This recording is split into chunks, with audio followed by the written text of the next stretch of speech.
The problem this evening is one which I hope that most of you will never be directly involved with.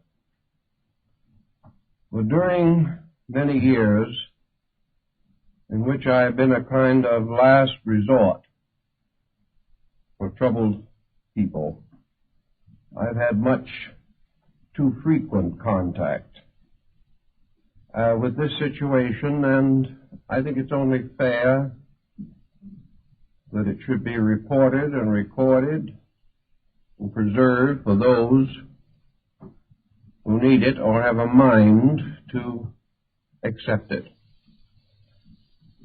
We all know that the human being is at great disadvantage in the presence of a mystery. We are able to handle the everyday occurrences with a certain amount of skill because we honestly believe that the adversaries that we face are known to us. We can measure our skill against theirs, and if need arises, we can run away and continue the struggle at some other time.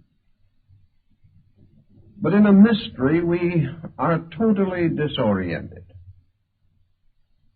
The average person cannot function too much or too often in the presence of intangible factors. Even a little mystery arising in a family can prove to be most disorienting. Secrets are dangerous things because we have no way of fighting them. We have very little way of fighting gossips and poisoned pens and anonymous letters. They all involve certain elements of mystery. Things are intangible.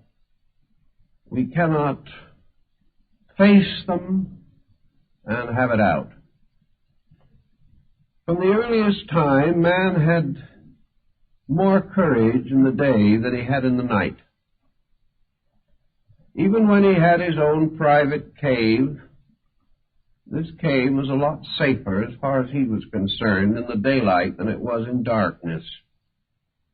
After he built houses and put locks on his doors and barred his windows, he was still happier in the daytime than he was at night, because in night perhaps old boards would creak or something of that nature. Man became afraid again. In our modern scientific life, man is afraid once more because he is afraid of formulas which he cannot understand. He is afraid of tremendous energies which he cannot cope with. They are all mysteries to him. We are a little bit afraid of the minds of other people. We do not know what they are thinking about. We are afraid that they are perhaps planning some secret exploitation of our resources, whatever these things may be.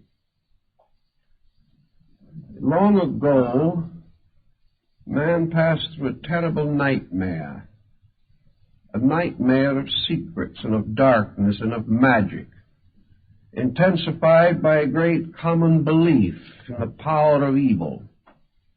The demons lurked in darkness at old crossroads. The fear of spirit possession, the fear of excommunication, of bewitchment, and all these things weighed very heavily upon some of our ancestors. They really never knew how to cope with them. They died as much of terror as of the common ailments of the flesh.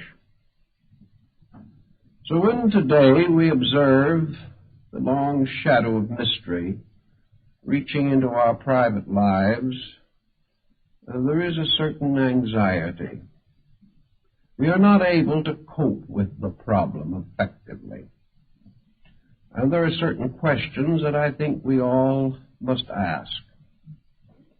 It has been rather well established by ESP researchers that there are possibilities of a certain kind of clairvoyance The thought transference is very probably a reality and will sometime be standardized, or at least far better understood than it is now. We are more or less convinced that clairvoyance is within the reasonable probability of things, and many different extrasensory potentials are being experienced within ourselves. To a degree, these discoveries are important and useful and helpful, and perhaps they will support our basic idealism or our conviction that the universe is a far greater and more important place than we have ever learned that it was. But there's always this little lurking problem.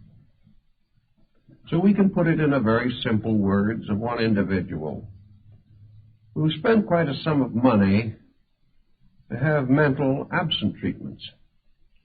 This individual was very anxious that a certain person that they knew should change their way of life. So they hired someone, a practitioner, to go to work on the issue.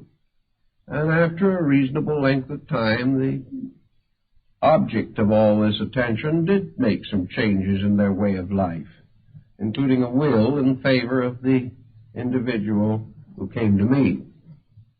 Well, this sounded like higher mentalism, doing a pretty good job. You would get testimonials very easily for such procedures. But suddenly the person who came to me broke out in a cold sweat. This was a little problem. If they could change another individual and get a will in their favor, was it possible that some other individual could change them?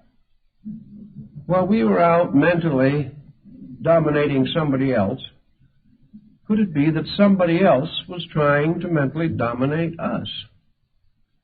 Do these processes work both ways?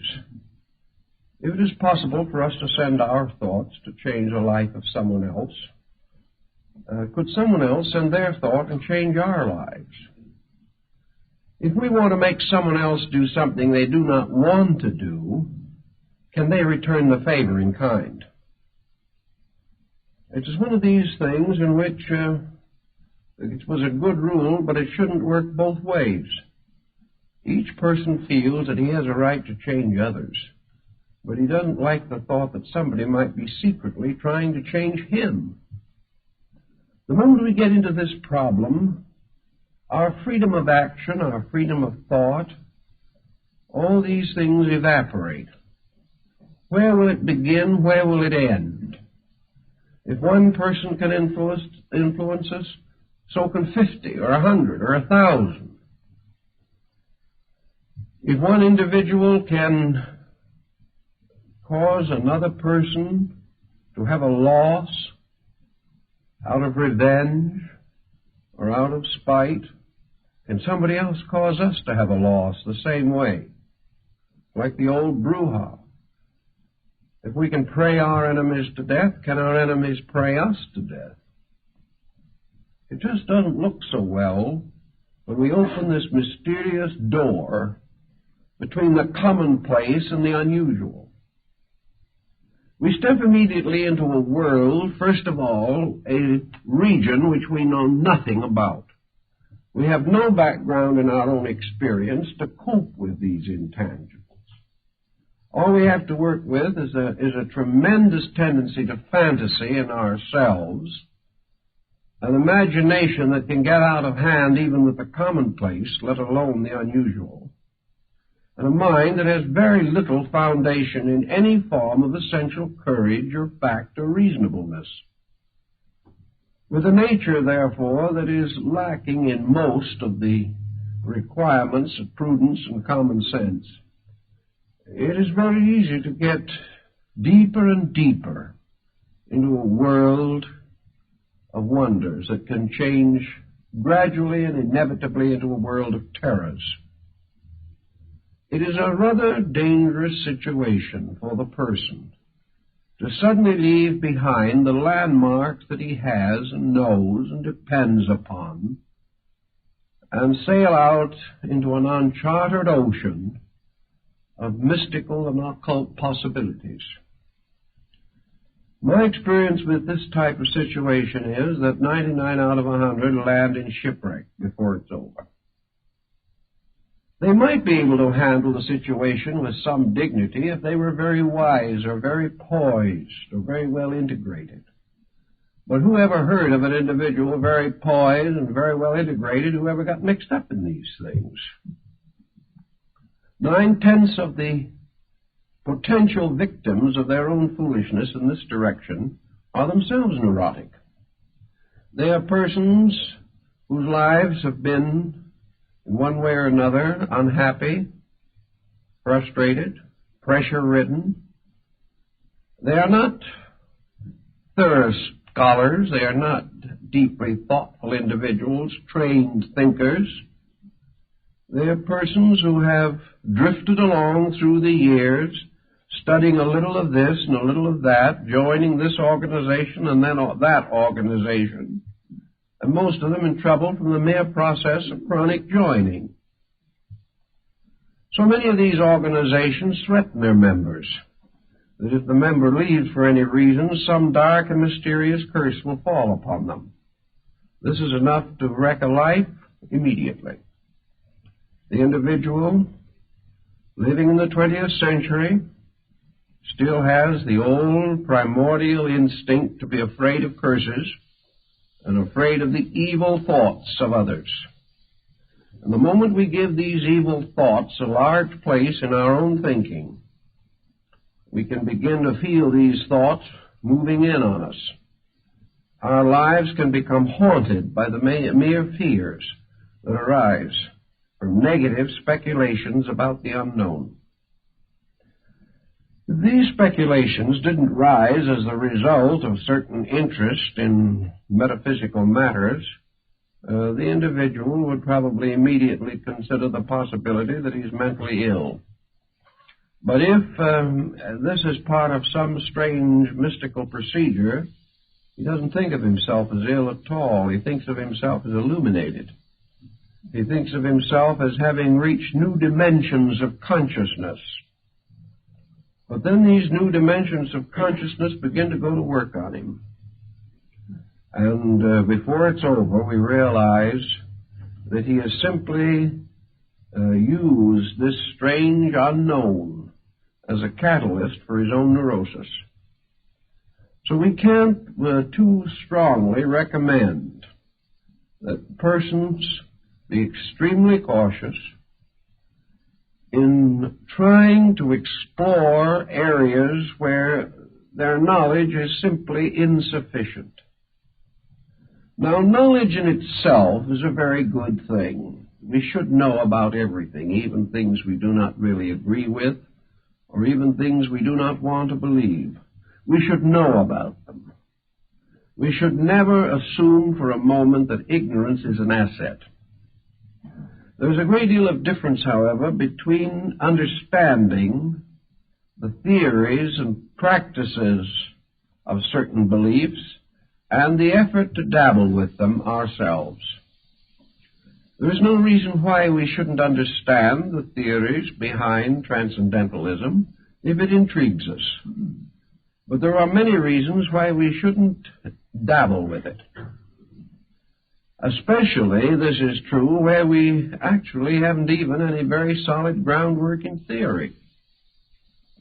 It's one thing, perhaps, to make some modest experimentation after 20 years of careful study, in which we really have done our own study, not simply taken somebody else's word for it, read a few ancient books or modern reprints, but to approach these things haphazardly, in a strange, childlike faith that somehow we are going to be protected from our own foolishness.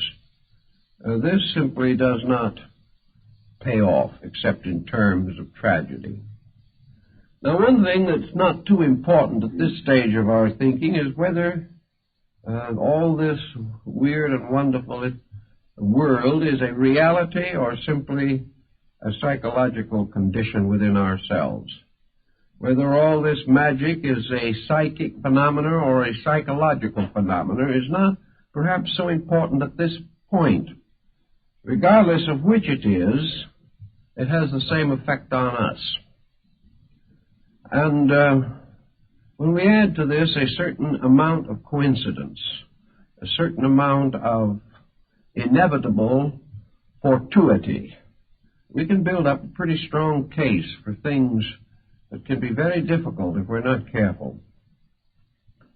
For example, we know that the average person who doesn't feel well will likely enough feel better tomorrow. A very large percentage of symptoms, as every doctor knows, are not very valid. That's one of the reasons why maybe a couple of aspirin tablets or something of that kind will permanently remove aggravating symptoms which have no real essential foundation in a true bodily condition or warning. A little fatigue perhaps, a little eye strain, a little tension, and we have a headache. We relax and the headache takes care of itself. It simply disappears. Now, in the same way, for hundreds of years, medicine made use of the bread pill and other simple formulas, the purpose of which was simply to cause the patient to believe that he had been given important medications, and the patient, completely relieved of his anxiety, got well. He didn't really need any medication at all. This is also the reason why so many patent devices during the middle of the last century were so successful, like the magnetic horse blanket and things of this nature. This magnetic blanket had absolutely no magnetism whatever associated with it, but thousands of people reported amazing and miraculous cures. They also announced tremendous results from various herb concoctions and swamp root preparations, the only medicinal element being alcohol. But naturally, it gave a certain note of encouragement, especially if the doses were large and frequent. The individual, therefore, if left to his own devices, will very often feel better, at least temporarily.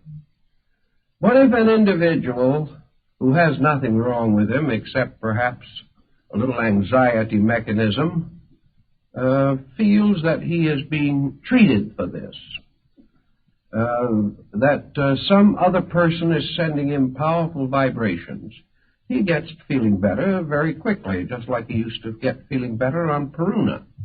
There was a certain parallel here. And we come finally to really believe that people are doing a lot of these things for us or to us when we're really doing them to or for ourselves. But coincidence also comes in, plays quite a part in some of these things. I've seen it. And in a little while, we come to the conclusion that thoughts are very, very vital things, that we only have to send a few thoughts around, and the whole face of common sense is altered.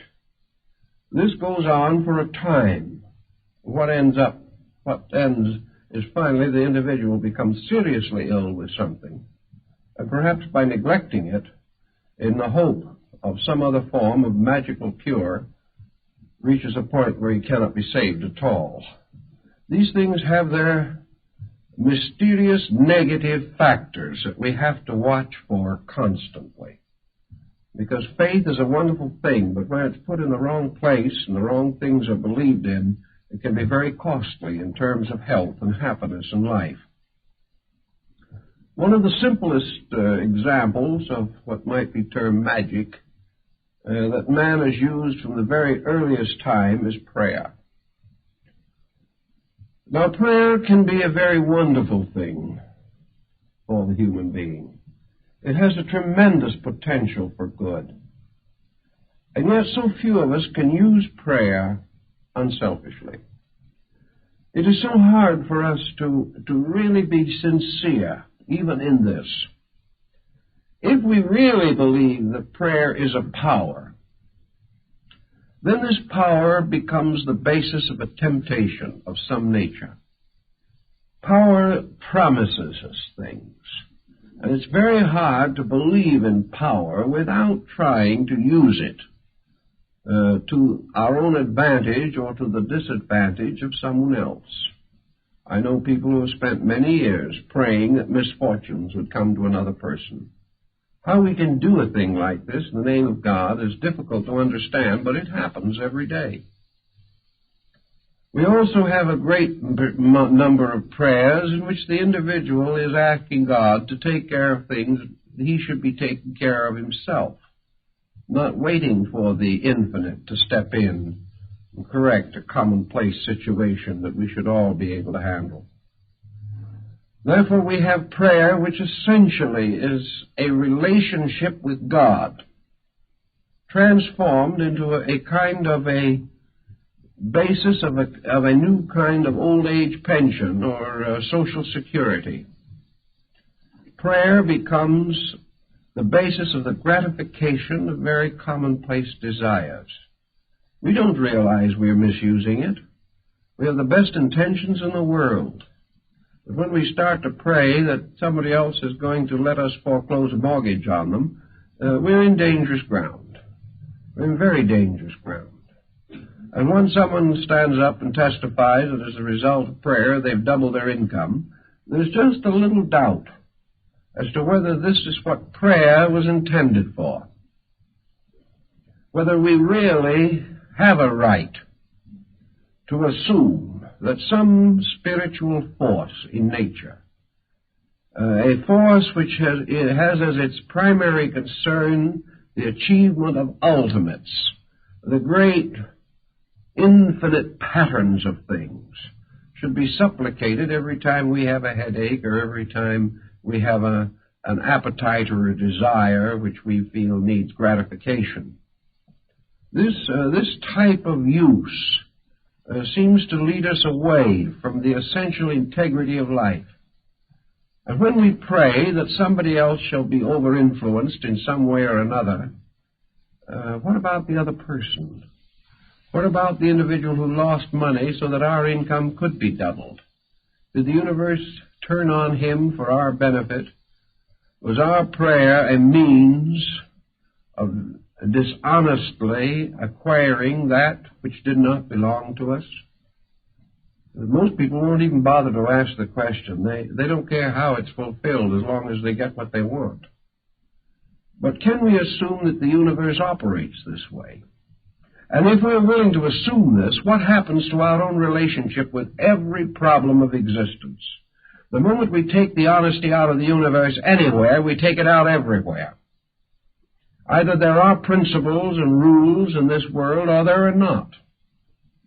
And if there are rules, we cannot break them, and we shouldn't try. And if there are no rules, then our entire ethical life collapses and we have no hope or no reasonable expectation of any kind of good end or constructive purpose in our own existence. The old Greeks brought this question under consideration, and one of them asked Pythagoras how a man should pray. The old Greek replied, never pray for anything. Don't pray for the fulfillment of any desire, because if you pray hard enough, your desire may be fulfilled, and may be the destruction of you. In other words, we all know what we want, but only heaven knows what we need. And where we begin to decide what we want and use various esoteric ways of getting what we want, we are defying that universal pattern which alone knows what we need. Therefore, it would appear that prayer has a function, it has a purpose, it has a reason. But that reason is not the fulfillment of commonplace desires. Prayer is a mystic relationship with life. It is man finding the source of his strength in a regular communion with the heavenly power that creates all things. Nearly all ancient prayers were hymns of praise, hymns of thankfulness and gratitude. It was very rare indeed to find in ancient or primitive prayers anyone asking for anything. It was the person simply stating in simple conviction his realization of the wonders of life, of the blessings he enjoyed, the wonderful privileges that he had. And he gave thanks to heaven for the sun and the moon and the earth and the seasons and the harvest. He was not asking, he was thanking. And prayers of this nature are pretty safe prayers because they do not involve any interference in the processes or order or reason of life itself. One thing I think is very important, whether it be in mentalism or in anything else, in prayer or anything that even seems to suggest a metaphysical factor anywhere in our action, and that is that whatever thought we think, whatever message we send, whatever prayer we say, that let us have at least one regulation on it, namely, that it be beautiful. Let it always be good. Let it always be something that if it so happened that it returned to us, we would be glad that it had returned. That there is nothing in it whatever that could be hurtful or harmful or evil. That we ask nothing of another person, exercise no influence over another person, except to bless them, to wish them well, and to hope them the strength to be themselves. Asking that they do nothing for us, or because we want them to, but asking only that they have the insight and the understanding to live true to their own highest principles.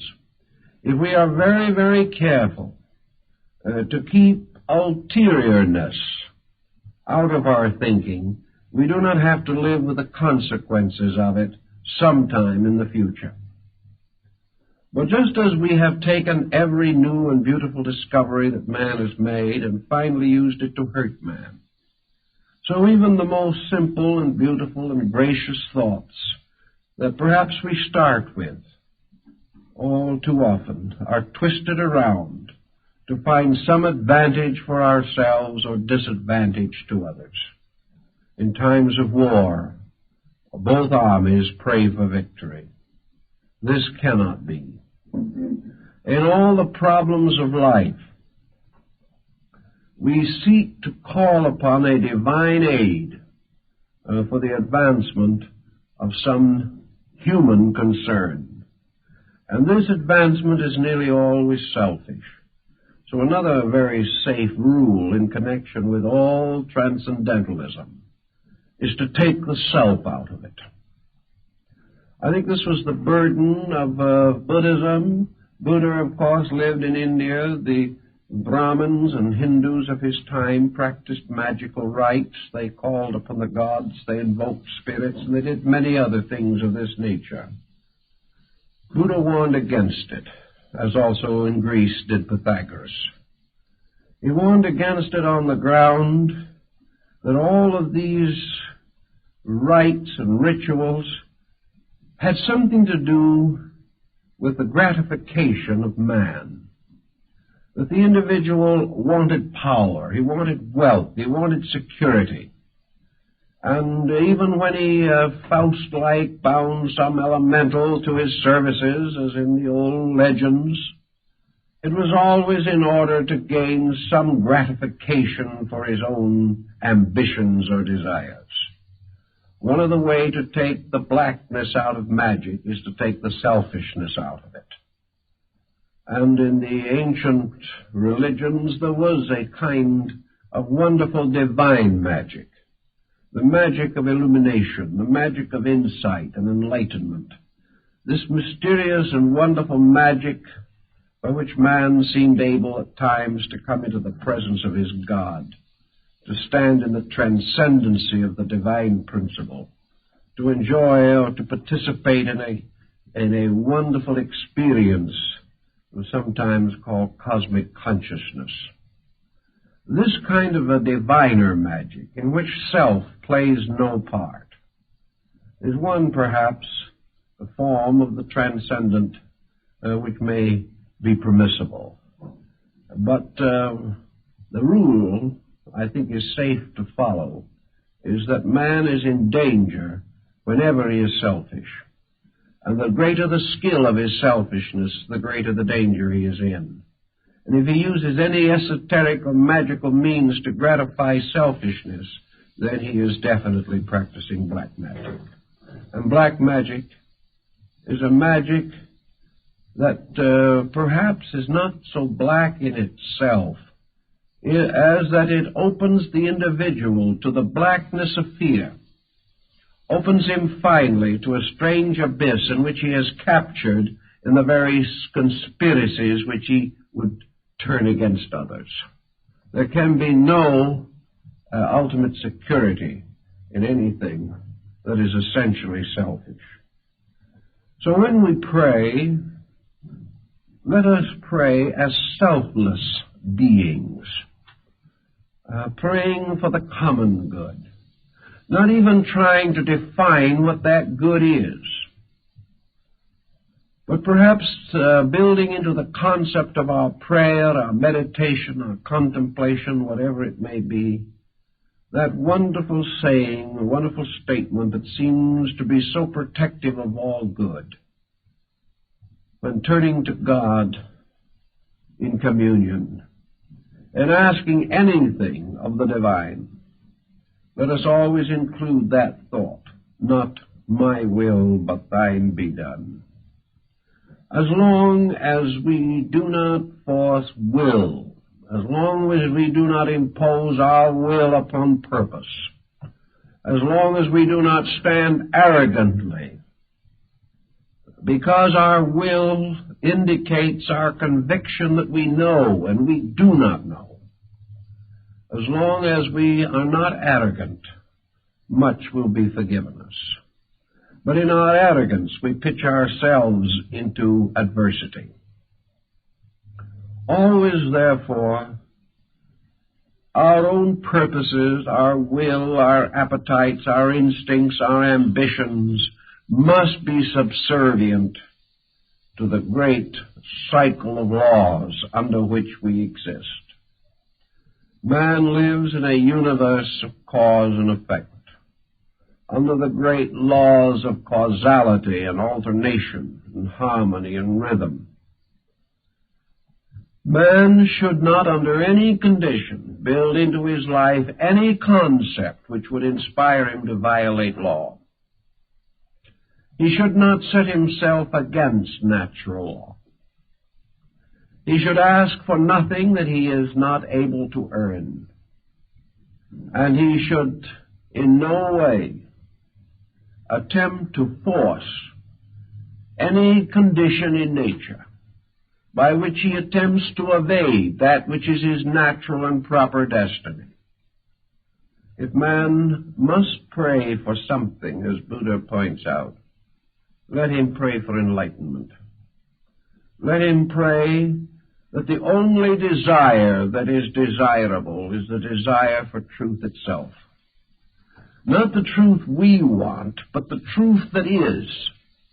Not the truth we prattle about day by day, but the truth of those infinite principles which we can only dimly comprehend.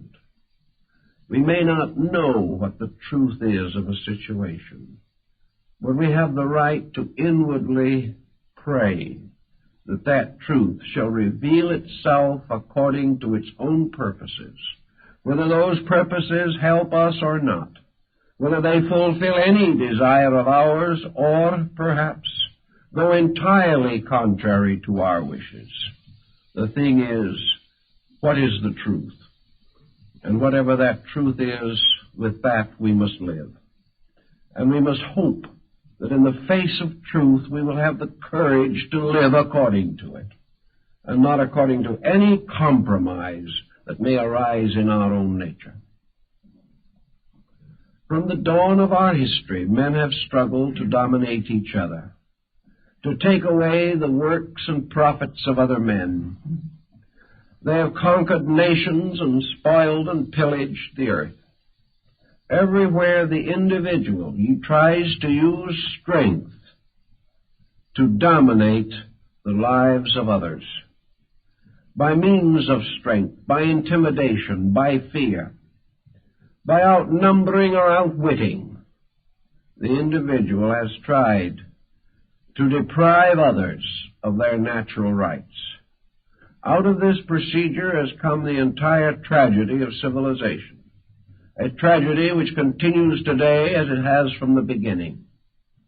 And we cannot assume that any mysterious power which man may develop shall be considered as different from any material power by which an individual seeks to gain advantage over another.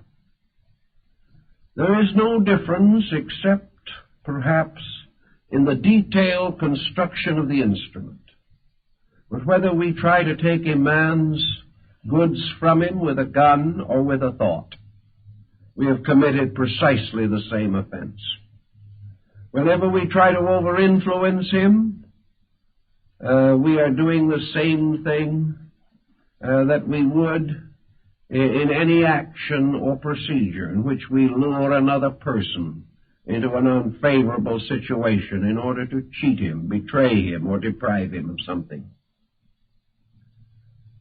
In fact, as we study the situation more carefully, we realize that just as our actions have their rewards according to their motivations and their values, that the perversion of wisdom, the perversion of insight, the perversion of spiritual resource is perhaps one of the greater crimes and carries with it one of nature's heaviest penalties.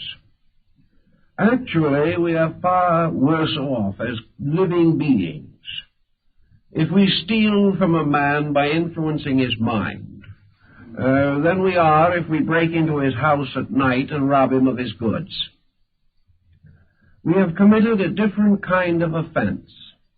In robbery, we have used common means. Perhaps the man was careless and didn't close his doors properly. Perhaps also we were using the ignorance of our own lives in which we didn't really know any better. But where we use anything that has to do with sacred matters, anything that has to do with the immediate presence of the divine in any of its aspects, we are committing a peculiar and terrible evil. Therefore, to pervert the mystical powers of meditation, concentration, and prayer, such perversion carries a far heavier penalty than that of physical robbery. We have now created a situation which has gone into our psychic entity. We have dabbled with something which can destroy life and reason in every part of our natures. Therefore, we must be extremely slow and cautious in this type of thing. Now, we don't want to spend our entire time pointing out all of these mistakes that people can make, because there are other phases of this situation, and we have to stop to consider the individuals who get into trouble who are absolutely sincere. Many cases that come along relating to psychic problems have not really their origin in any instinct to malpractice.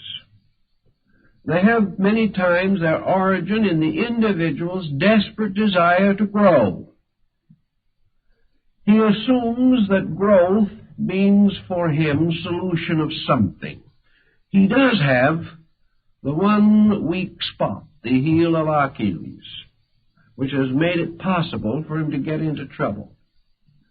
In his desire to grow, he is usually looking for some kind of a shortcut. He is looking for some kind of a mysterious key that will open for him an understanding or insight otherwise not available. So he is really seeking just a little bit selfishly, and just a teeny-weeny bit dishonestly, but he doesn't know it himself. He assumes in this case that the end justifies the means. He assumes that illumination is the end to which man is intended, and that anything that contributes toward this is good, regardless of the detailed considerations involved. So we have the individual, and it doesn't make any difference where he is or what school he belongs to. Every religious, mystical, and philosophical sect has had exactly the same difficulty from the beginning of time. It is the person who really believes that the esoteric truths of life are some kind of a secret, and that it is possible to find the key, buy it, steal it, beg it, borrow it, do some way to get it, and that by means of this key we can suddenly, to borrow a phrase from alchemy, unlock the shut door of the palace of the king. That there is some way, a way in which spirituality can be wonderfully augmented within the individual by some methodology. And of course, years ago, we had a deluge of methodologies. Today, they are not so frequent, but there are some pretty intensive ones still left. And people are sometimes wrong in their judgment of these groups. They misunderstand teaching that is intended well, or perhaps the teaching itself is not well stated or well integrated and does not protect the student adequately. So we have a great many people who are in trouble simply because they are trying to be better than they know how to be. And that can get you into complications. This is one of the points that I have emphasized for very, very many years. That the average person cannot handle the development or release of so-called metaphysical values or factors or forces within his own nature. He does not know when a development is legitimate and when it is not. And he does not know where some type of mystical experience begins and some type of wishful thinking leaves off. He just does not know. He cannot really tell the difference between a vision and a dream. He has no way of knowing the difference. For that matter, he doesn't know the difference between a dream and a nightmare. There are many strange and difficult situations that the person cannot cope with. The moment his mind is separated from the commonplace, the landmarks about which he is reasonably certain, he wanders into a mist and mystery which he cannot evaluate. He really doesn't know what he's doing. Now, there should not be this kind of situation. People should not be encouraged or permitted to get into these difficulties. But we can't do very much about it now because the trouble started a long time ago. Back in the gradual collapse of classical culture, the various esoteric arts and sciences of the temples were profaned. These secrets were brought out. Initiates broke their obligations, or some even under torture confessed or described things which they should not have discussed. In any event, little by little, what used to be a very carefully guarded way of life became available through the dishonesty or the treachery of members or novices in these subjects, and the old mystery sciences came into the common possession of mankind. Of course, some good was accomplished. It wasn't all bad. For from the temple we got mathematics and astronomy and chemistry and music, geography and history. Practically every science we know was originally part of this secret wisdom.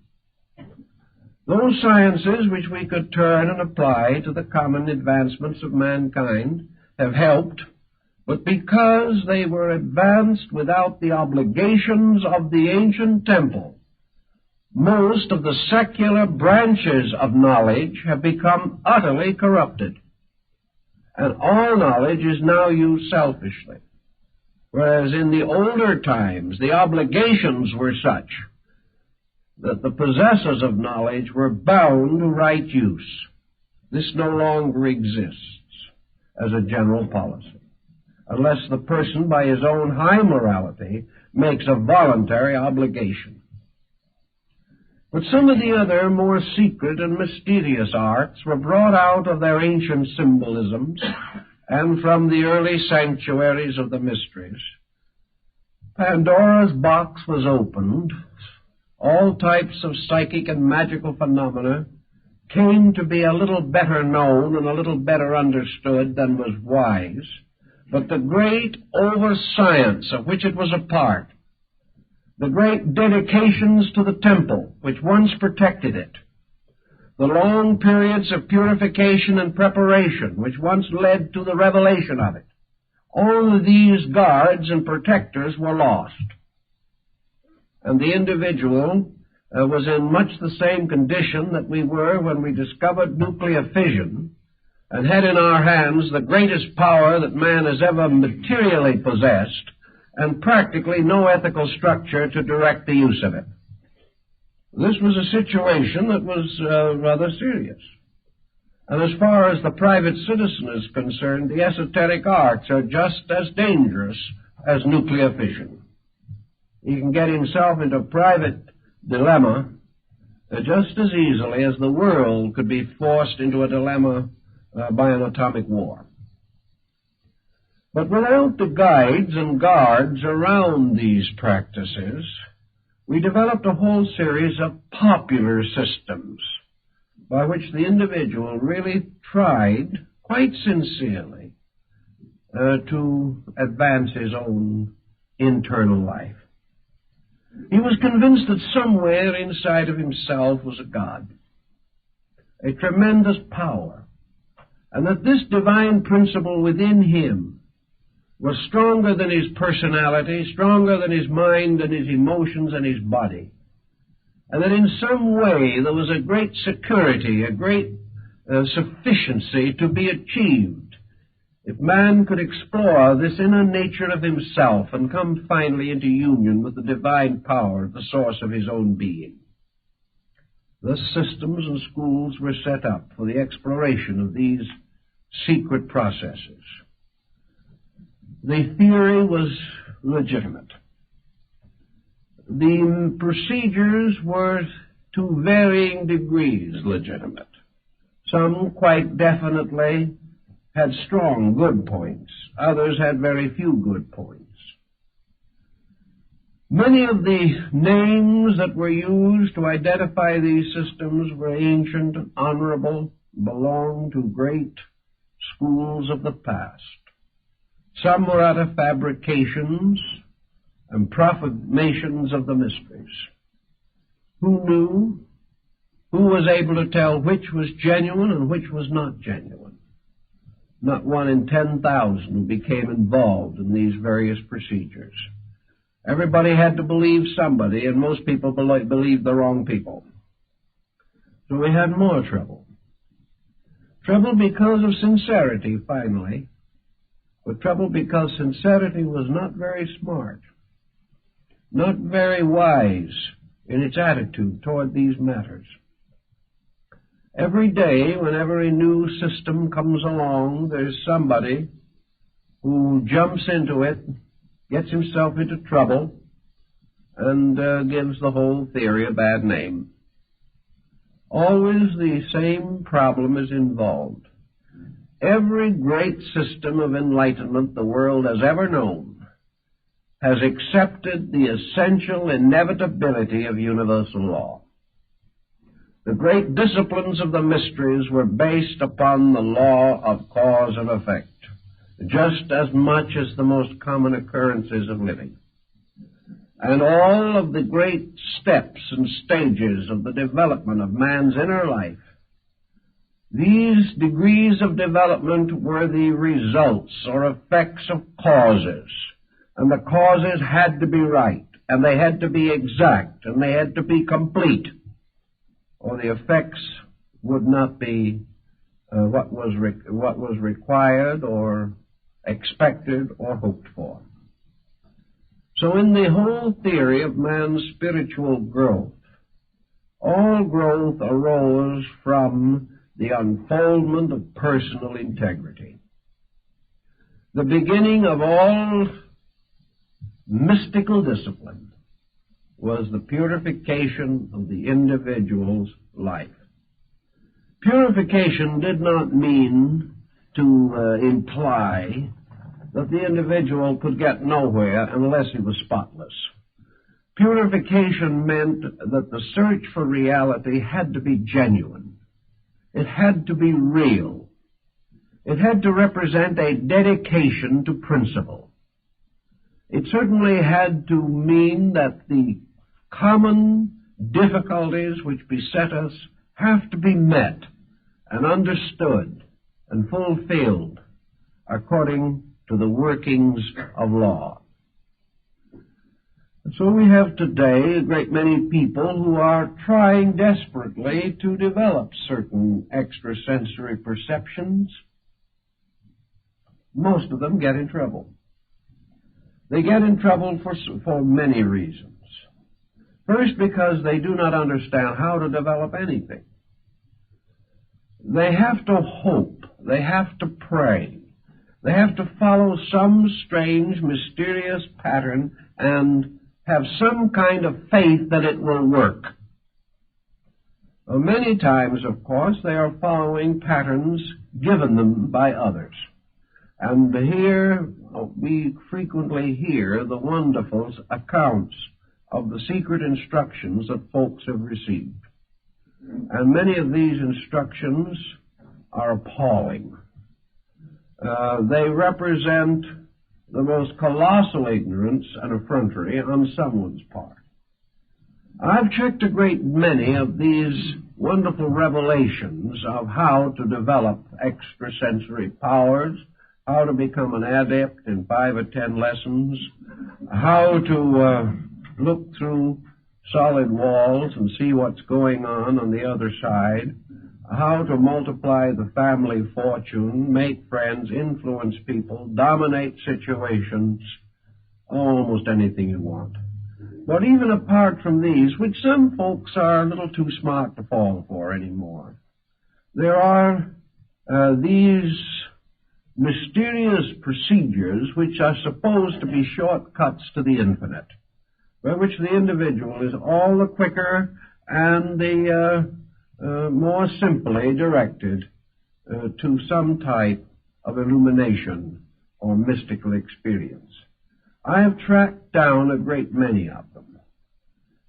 Sometimes they're in pamphlets and literature, sometimes they're carefully guarded secrets, communicated only from one person to another under the most direful obligations. But where did they come from in the first place? Where do these instructions originate? And I have checked a great many of them, and nearly all of them begin in somebody else's psychical aberration. That is the 100% causing ground for most of them. You finally get the individual who apparently was the pioneer in this particular form of the matter. You pin them down as to where they got this secret discipline that was to save the world. Who told them? What secret or ancient society did they belong to? Where was the line of descent on this knowledge? Where did the information come from? In almost every instance, this information was something that had been given to them in a dream, in a nightmare, in a bad moment of some kind. Often it was nothing but a slightly twisted paraphrase of something they had read. But they hadn't consciously taken this thing they had read and passed it on as their own. They really hadn't. But they had been reading about it for some time, and one night they dreamt about it. And it got a few extra flourishes in the processes of the dream, and the next morning a new religion was born. And this is how it started. And people, quite convinced of the sincerity of the source, and the person at the beginning probably actually rather sincere. Everybody in trouble within 6 months. Because the situation was not bona fide, there was nothing. The only way in which the individual could get anywhere with the instructions he was receiving was to develop so powerful an imagination that he had hallucinations of progress relating to himself. He could imagine himself to be illuminated. In fact, if he was real good at it, he could have a dream somewhere also, in which the cosmos opened up and he found himself seated in the midst of the infinite. But the whole thing ended up in a dream. It ended up in a strange, negative, psychic situation. Well, you can say if it made the person happy and didn't do anybody else any harm, and everyone seemed to be getting along a little better than they had before, why upset the apple cart? If that's what they want to believe, that we live in a land where you can believe almost anything you want, why not let them go on believing? Well, if it went along nicely like this and everything remained happy, that wouldn't be perhaps so bad a situation. But it never goes that way. In a very short time, the false doctrines, the false ideas, the stupid situations that arise begin to create complications. The individual who thinks he is illumined insists on illuminating other people. He doesn't know much himself, and by the time it passes on to a number of others, it's worse than when he got it. He begins to have pre-warning of various events. He frightens people to death. He has visions of what is going to happen to the universe, the political system, and the neighborhood. This becomes very complicated. And also, little by little, he becomes a metaphysical aristocrat on his own part. There is this note of infallibility about him. After he's had this a little while, he loses his family, his relatives, and his friends, who cannot put up with this concept of an infallible person who is making as many mistakes as he ever made, but isn't admitting them anymore. The individual suddenly discovers, or doesn't discover, but others discover for him, that he has stepped out of the stream of life's experience. He has new and fancy meanings for everything that happens. These meanings are no longer of any use to him in helping him to grow. As one individual told me, he said, "Why should I experience how to grow? I've already reached perfection." It's a marvelous way to feel about things. But as far as this person was concerned, they were the only one who had the slightest suspicion that they had reached perfection. This same person who was perfect was the same grand old gossip they'd ever been. This person had the same antagonisms, the same prejudices, the same fanaticisms that they had always had. Their temper was just as bad as ever. The only difference is that they had the same faults, but now they were blind to them, and this is no improvement.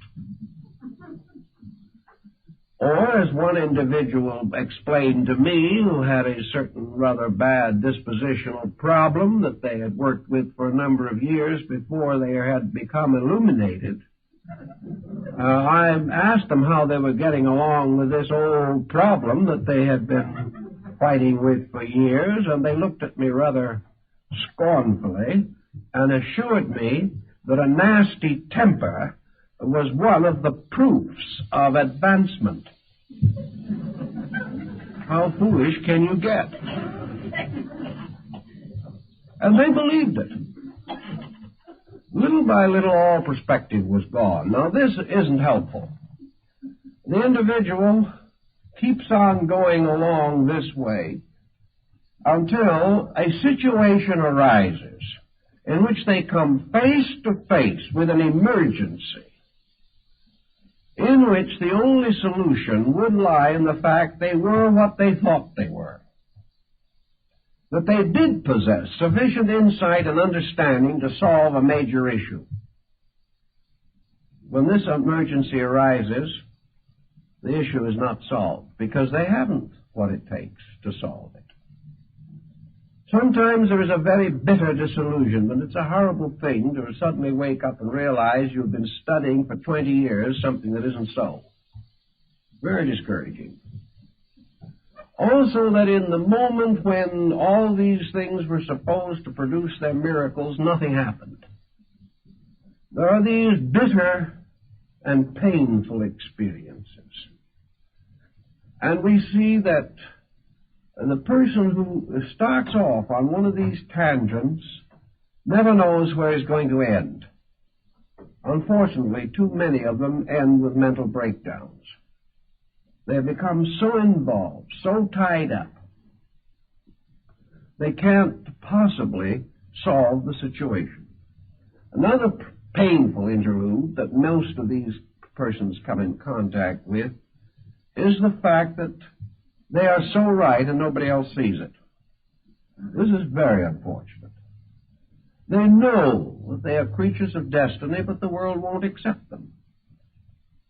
Under such pressure as this, they become antisocial, turn against the world. They feel that they are being persecuted simply because they're not agreed with. This can get to be a very serious source of mental and emotional stress. Almost everything that arises from these false, basic attitudes become in turn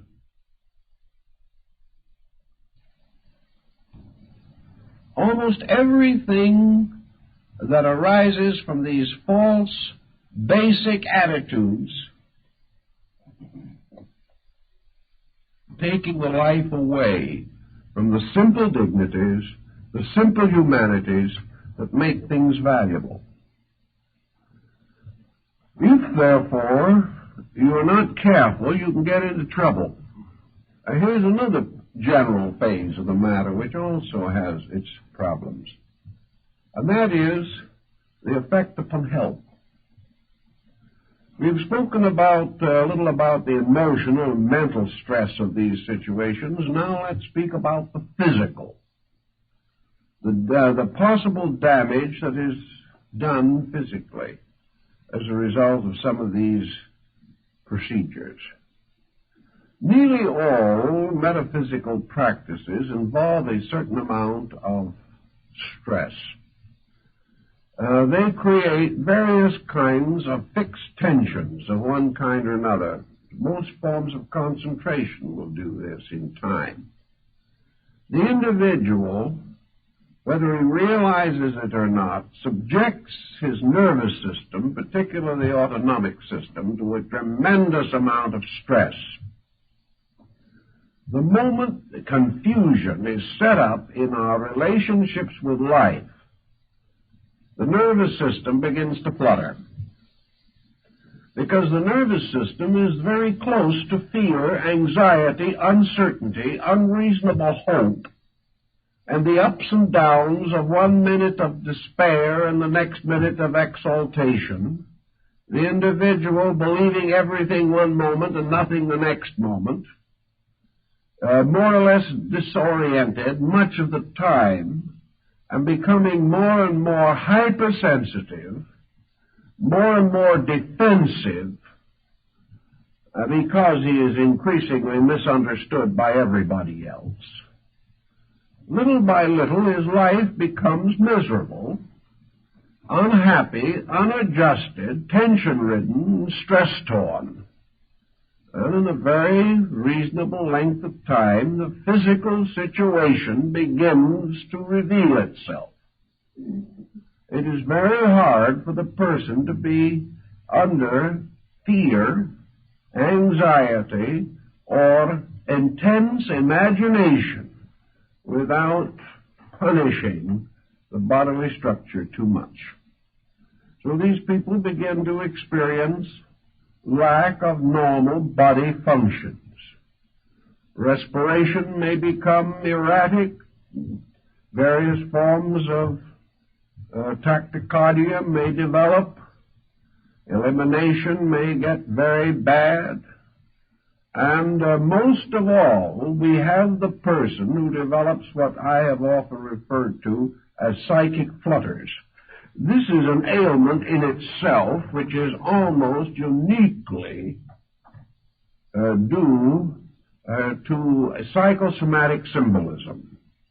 It is the gradual development within the personality of strange, unexplainable miseries, as we used to call them, particularly in the Deep South. They were often referred to as miseries, sometimes a little further north as agonies.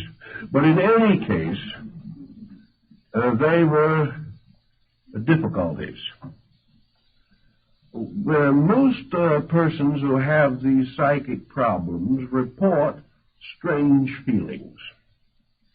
They report motions moving inside of them, something like nerve filaments crawling under the skin. They describe something resembling the grand symbolism of the metaphors. Almost any mysterious, eccentric, uncomfortable, distressing feeling. They will have all the cold chills and hot flashes there are in the book. They will feel things moving up and down their spines, think their eyes are crossed, have trouble in swallowing, strange, mysterious moving migraines in various parts of the body. They will develop symptoms of arthritis one moment and of arteriosclerosis the next. They have many of them. But they are suffering from palpitations, flutterations, and everything you can think of. And they are sure, almost certain, that these different things all indicate the presence of some kinds of strange entities that are creeping up at them when they're not looking, scratching them when they're trying to relax, whispering unpleasant words into their ears when they're trying to sleep, tormenting their rest with dreams and visions that are not nice and not pleasant, and creating every kind of a nerve reflex that people do not enjoy.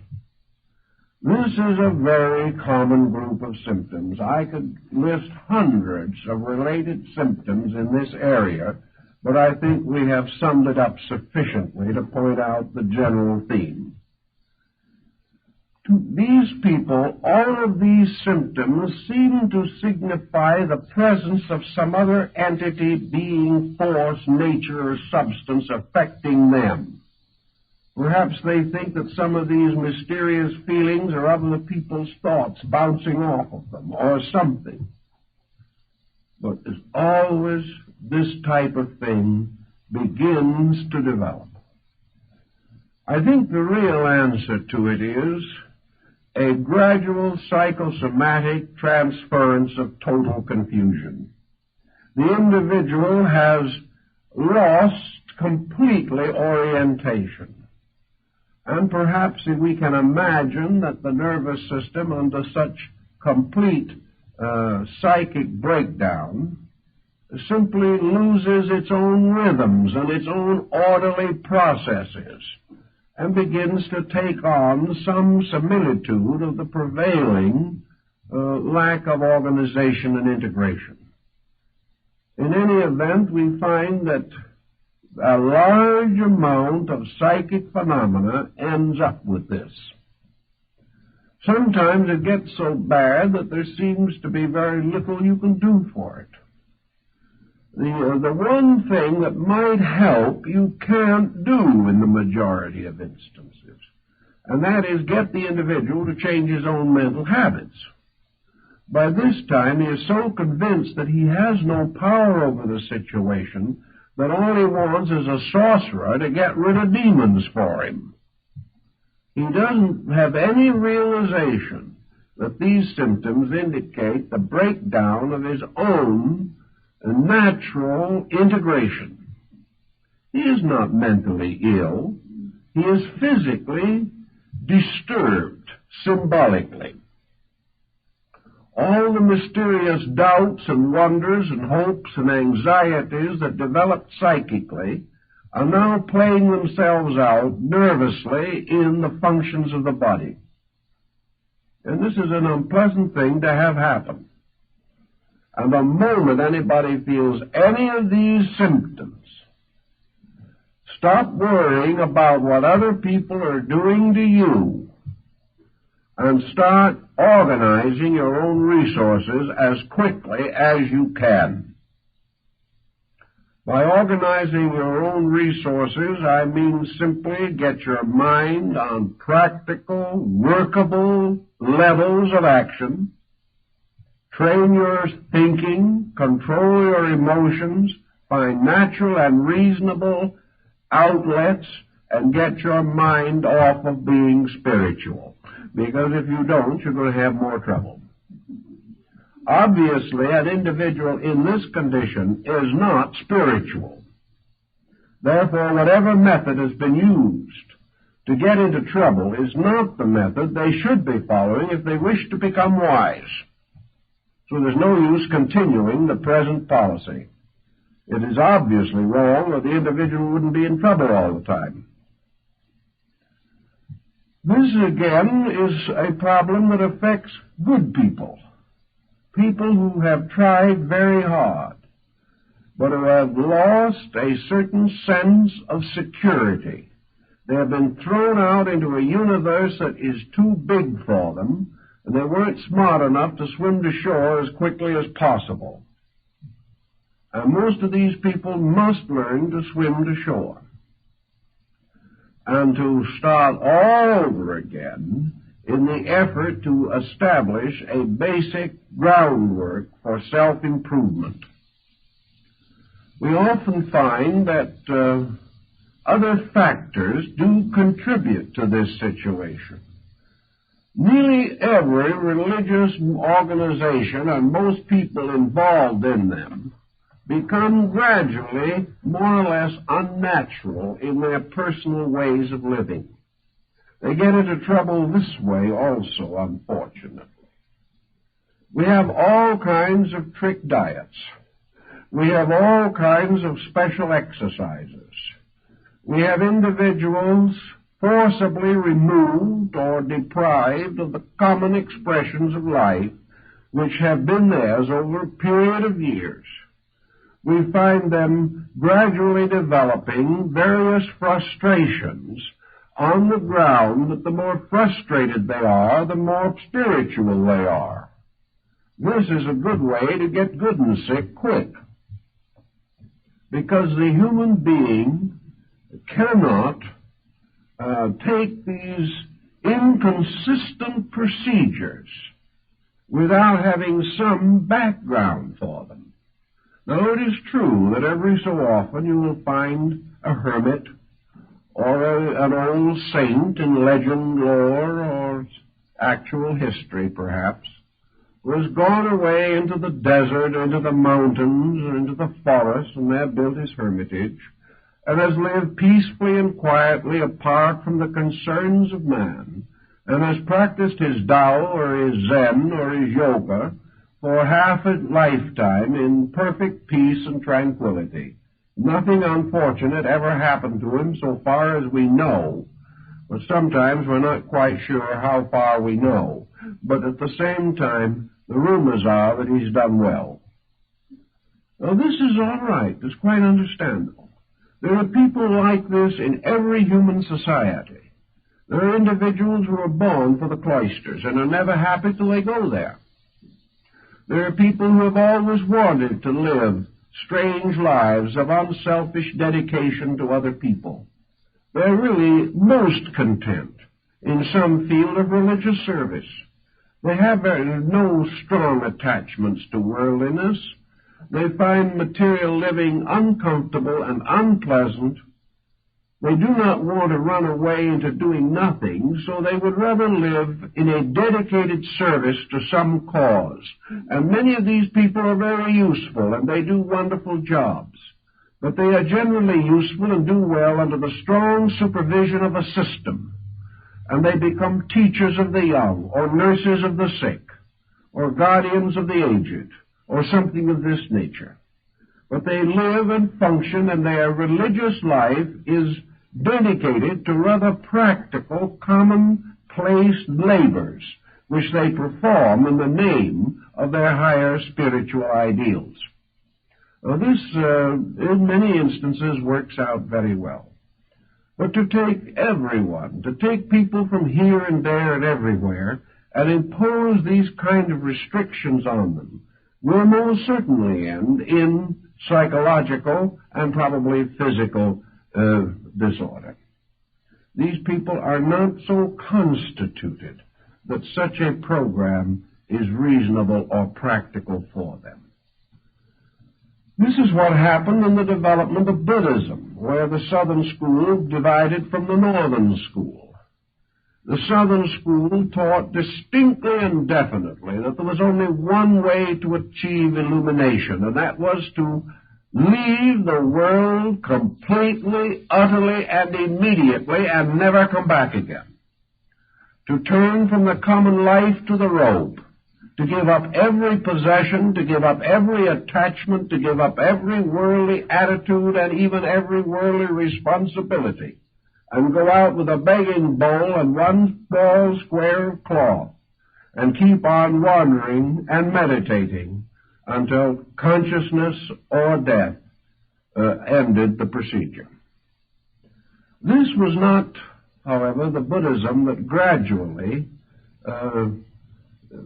unfolded the great arts, the great cultures, the great mystics and idealists of the Mahayana system. Man gradually came to realize that somehow the great spiritual truths had to be brought within the range of his common life. It became necessary for him to think of the way of liberation for the householder, that the father and mother with children and family and business had to have their part in this great pattern of enlightenment, that it wasn't to leave everything and to depart into the unknown, but in some mysterious way to increase in grace, insight, and understanding every day, to find in the commonplace the source of enlightenment and inspiration, and also to realize that for the majority of mankind, simple idealistic devotion to principles was the wisest and best way to grow. That sometimes, if the person had the internal requisites, if he had brought forward with him from some previous life a degree of insight that called for the development of some extrasensory perception, it would come in due time of itself. And of course, in the Northern Buddhist system, that was the last thing anybody asked for or expected. They did not practice their religion in the hopes that some initiation or mystical experience would occur to them. They practiced their religion because they believed that their religion was the proper way of life. That if they lived this and lived it well, and kept the law, they would fulfill their responsibility to God and themselves. The whole purpose underlying this religious philosophy was not the unfoldment of the individual primarily. It was obedience to the law, the glorification of truth by keeping its rules and principles, and keeping them unselfishly, not in hope of enlightenment, but because this was the proper labor of an enlightened human being. Under such conditions, we do know that there were mystics, and great mystics arise among these different groups. But these mystics were persons who had slowly unfolded. They had lived each step of the common life. They had grown skillful and wise in the philosophy of the doctrine. They had gone out and dedicated themselves to the service of others over long periods of time. They had gained practical insight as working with the sick and as helping to solve the problems of the burdened. They had become the counselors of rulers and the friends of princes. They had helped in the creation of good laws. They had helped to perfect arts and sciences. Many of them actually gave skills to their peoples. And Kobodaishi, who was one of the great monks of the Shingon-shu in Japan, is accredited with having given almost as many inventions to the Japanese people as Leonardo da Vinci gave to Europe. A tremendous genius in his own right. He was not a person who had simply decided to be spiritual. He had worked and labored and studied. He had lived with the wise. He made the long and at that time dangerous journey to China in order to come closer to the great seats of the doctrines. He was a master of knowledge, one of the most perfectly informed men of his time, and still regarded as one of the most enlightened men of Asia. These people grew sincerely. They gave everything they had to growth. And they grew not just simply for the sake of being wise themselves, but that they might become the founders of essential and practical movements and organizations. There were great mathematicians, great artists, great musicians, poets, men of literature and letters. And out of the temples and the shrines and the sanctuaries came the great arts, the great modelings and sculpturings, the casting in bronze and in silver. These people were highly skilled. They took the attitude that the more able they became in everyday labor, the more completely they were able to express their spiritual convictions. So that they worked with the law. They became better, realizing that the reward of being better is to know more. The reward of greater daily virtue is enlightenment. That there are really no tricks in this thing at all. By the time they reached the point, as in Zenshu or in the Shingon-shu or Tendai-shu, where certain esoteric disciplines were recommended or given to them by their teachers, these disciples were so well grounded in every principle of ethics, in their knowledge of the universal structure and the operations of all the laws of nature, that it would be virtually impossible for them to make a mistake. They had all the groundwork in, all the principles thoroughly established. Usually, in Zen, not much of an esoteric nature was divulged under 20 years of discipleship. And that discipleship was more rigorous than anything that we can imagine. It was constant self-analysis, the breaking down of every illusion and delusion in consciousness. And by the time the disciple was ready to go on, he had truly cleaned his own inner life. It was well disciplined and well ordered. People that have this degree of insight can probably be trusted, and you seldom if ever hear of anyone in this type of level of activity who ever perverted what he knew or contributed to the corruption of anyone else.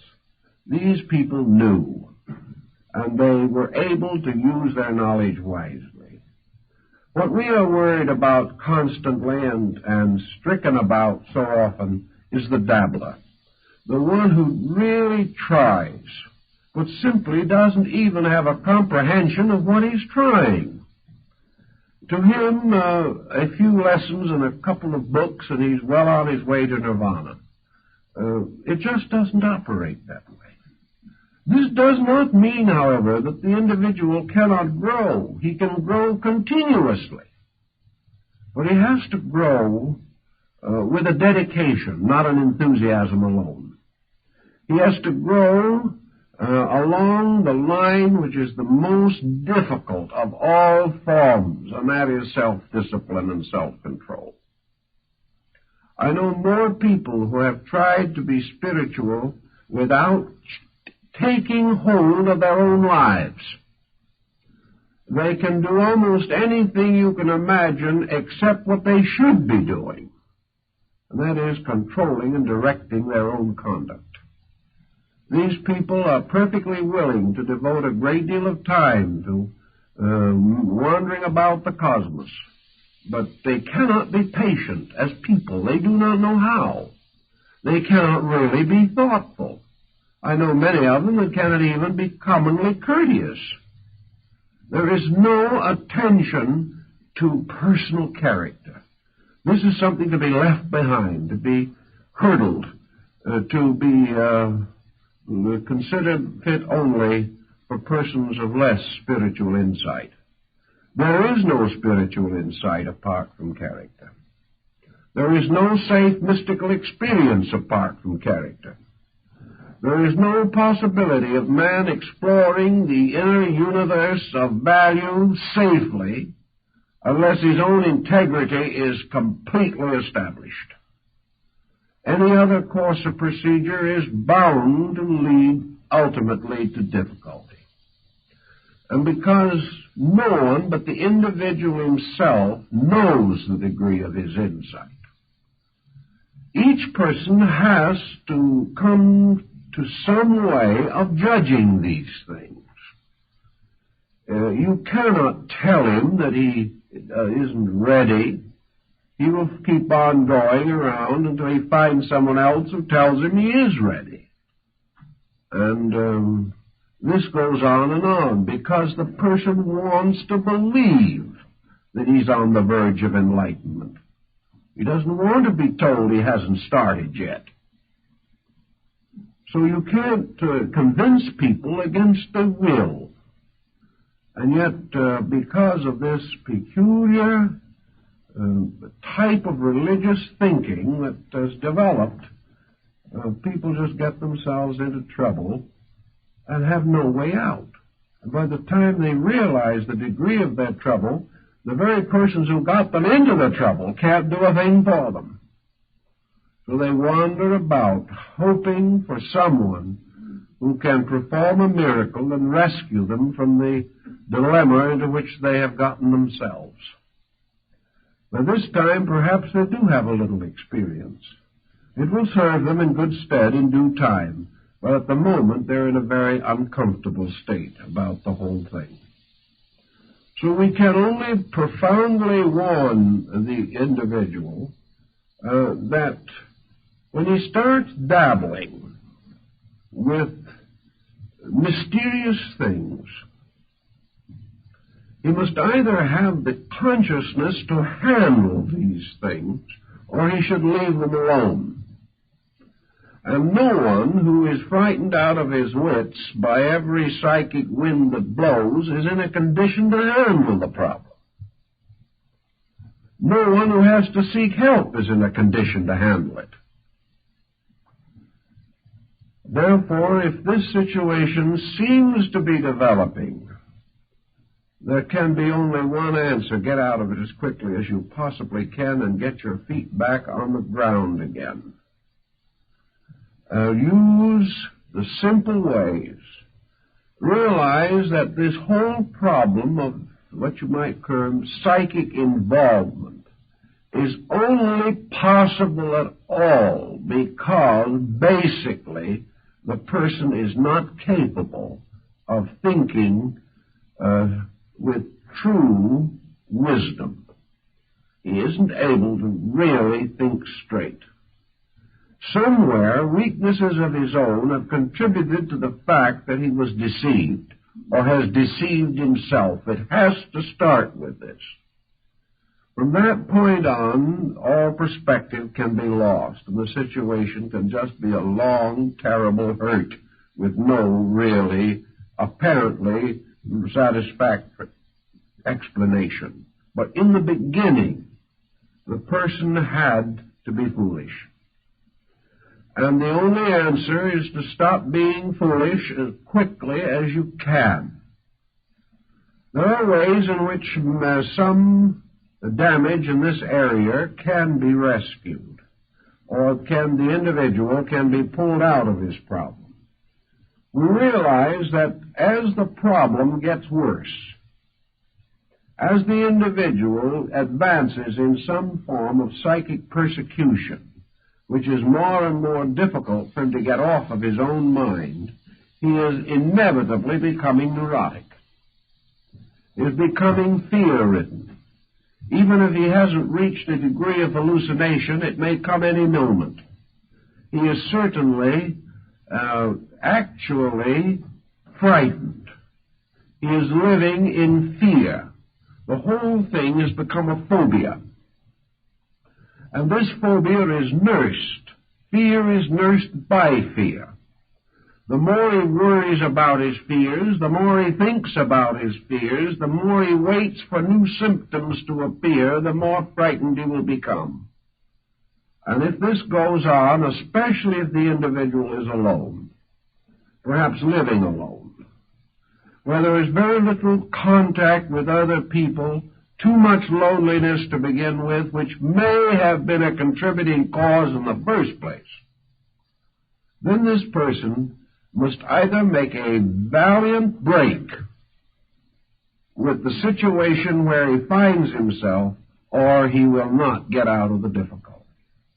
And unfortunately, it is not a difficulty that will cure itself, nor will it get better unless something is done about it.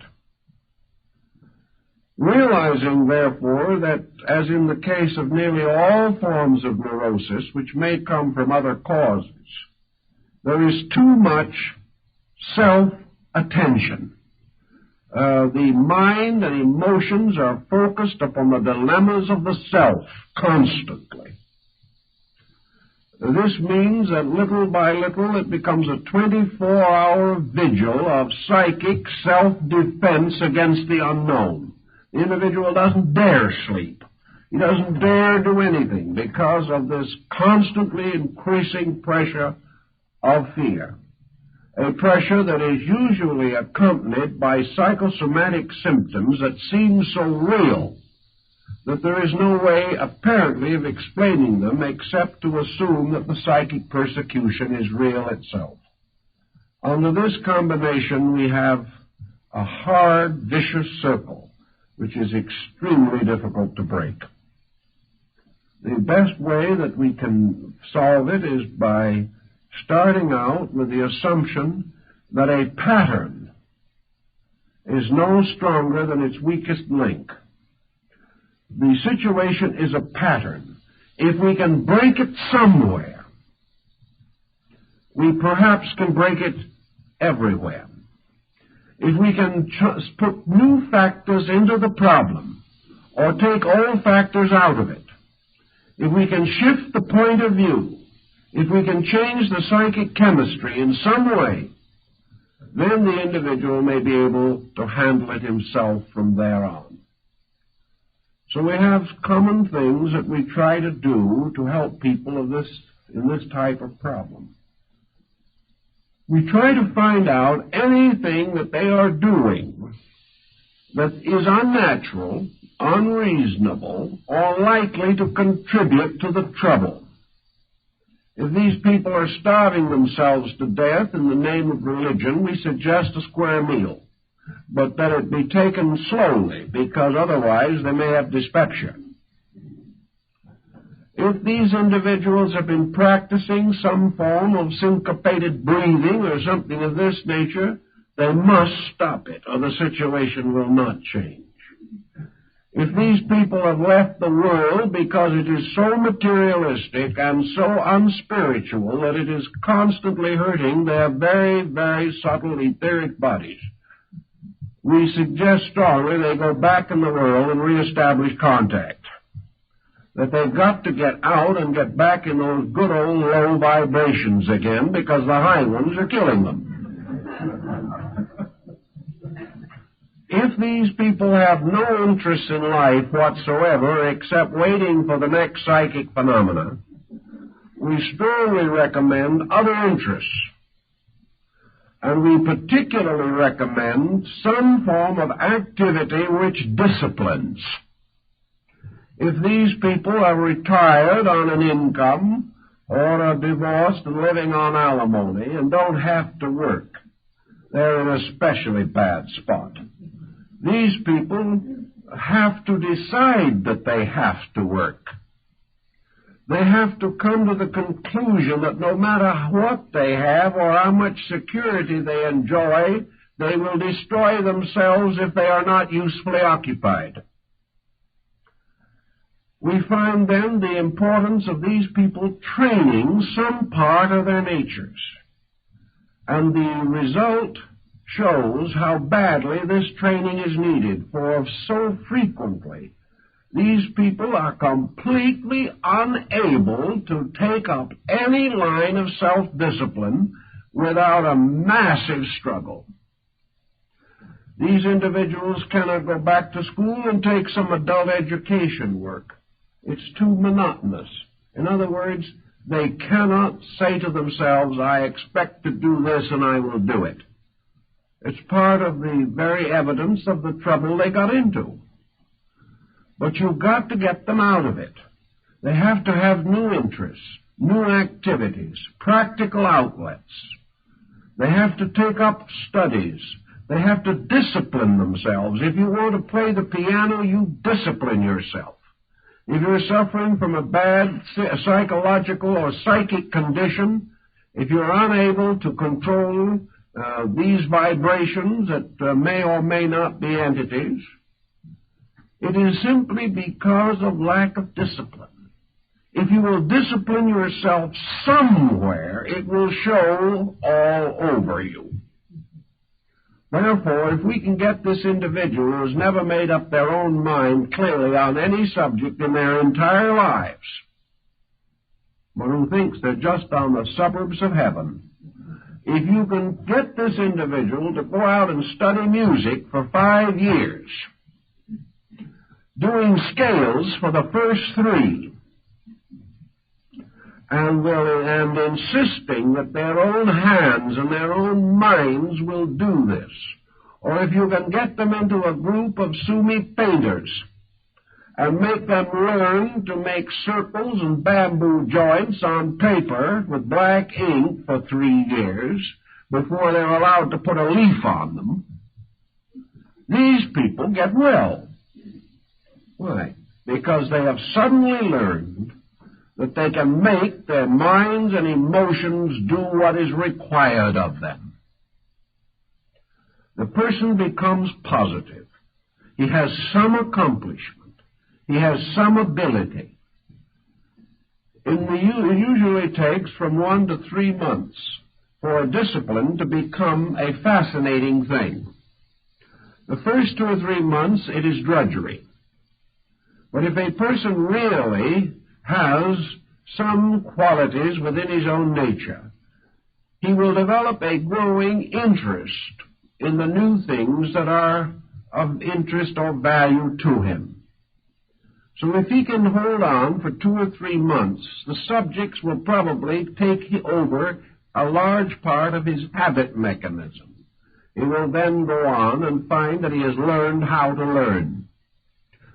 If he will do this and gradually develop disciplines, he will then be able to turn these disciplines to the direct problems that are probleming him. He will be able to turn these disciplines to fear.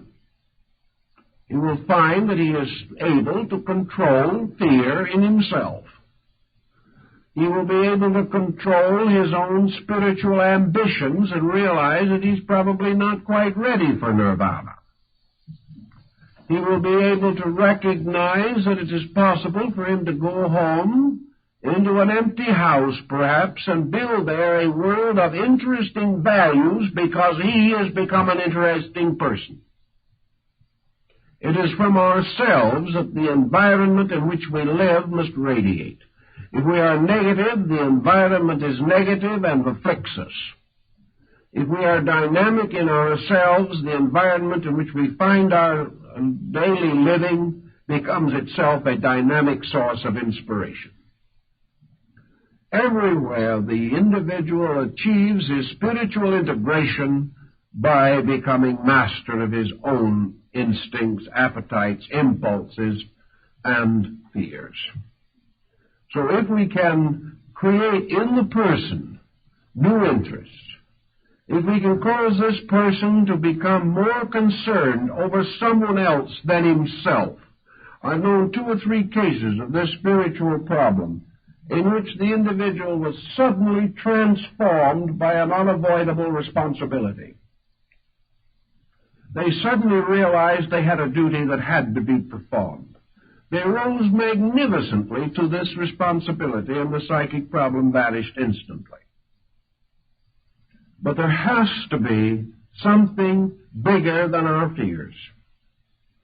If we start correctly with our philosophic growth, truth is always bigger than our fears. But too many people live in a universe in which truth is lost. The moment we stop believing in forces of evil persecuting us for no reason, we have betrayed our own faith in the universe. There is no other answer. But we do not know this. We can't think it through anymore. We've lost our perspective. We are simply hurt. And where we are hurt, there is no justice. We have to restore these values. We have to straighten them out and build again a pattern of positive conviction on which we can live.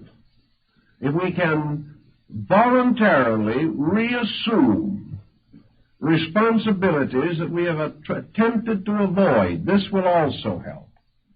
It's like the young man who comes in to me and he says, I'm not getting any discipline at home. I'm now graduating from high school. I think the only thing for me to do is to commit myself to the Navy for 3 years and see what they can do with me.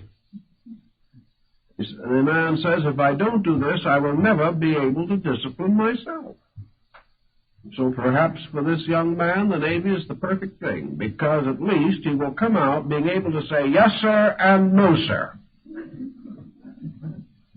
which is more than the average person can do. He will also know that when an order is given, he will obey, which the average child has not discovered. He also realizes that he's part of a team. And if he betrays the team, he is pretty much of a skunk. In civilian life, we don't know this.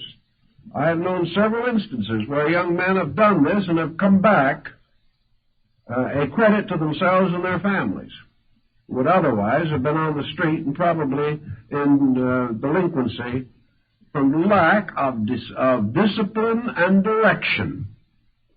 So where we have a person who finds himself slipping into a negative psychic condition, we have the same thing. Put yourself under discipline. I doubt if the Navy would be interested, but there are other things you can do. You can create your own discipline. And you can say to yourselves, if I fail in this, then I know for certain just how weak I am and how far I am from the thing I think I am. get these things very straight and very firm in ourselves, and we can generally defeat this psychic problem even after it settles in. But we can never defeat it by trying to use magic against magic. For the bigger the invocations and formulas and charms we make, the bigger the other side makes. And if we have the super charm, they have the super charm, and so it goes on to infinity. Because we are dealing with a thing so abstract, so elusive in its own proportions, that we really never know whether we have one or not. Under these conditions, the only answer is to take hold of the matter. If you're not in that kind of trouble, stay out of it. And be grateful that it has been your wonderful privilege to be able to grow without seeing things. If you are seeing things, either have your eyes attended to immediately, or begin to dig into basic systems of thinking that are going to give you a dynamic, vital, meaningful pursuit in life. And under no conditions, if you are miserable, unhappy, defeated by life, run to some form of psychic phenomena for escape, because it is escape only into misery. If you can keep these thoughts rather clearly in mind, I think you will realize why it is not good to dabble with this sort of thing. From an experimental stage, it is very foolish. It is like experimenting with poisonous serpents, or experimenting with some deadly material that is liable to explode in your face at any moment. Do not experiment. Do not play games with life. But realize that if you really want to make philosophy your journey, as Plotinus said, build a solid knowledge supporting a well-disciplined, well-integrated character. Then as you naturally grow and properly develop, any spiritual graces that you may require for your proper growth will be added unto you in due season. In this way, you won't have any trouble. Thank you very much.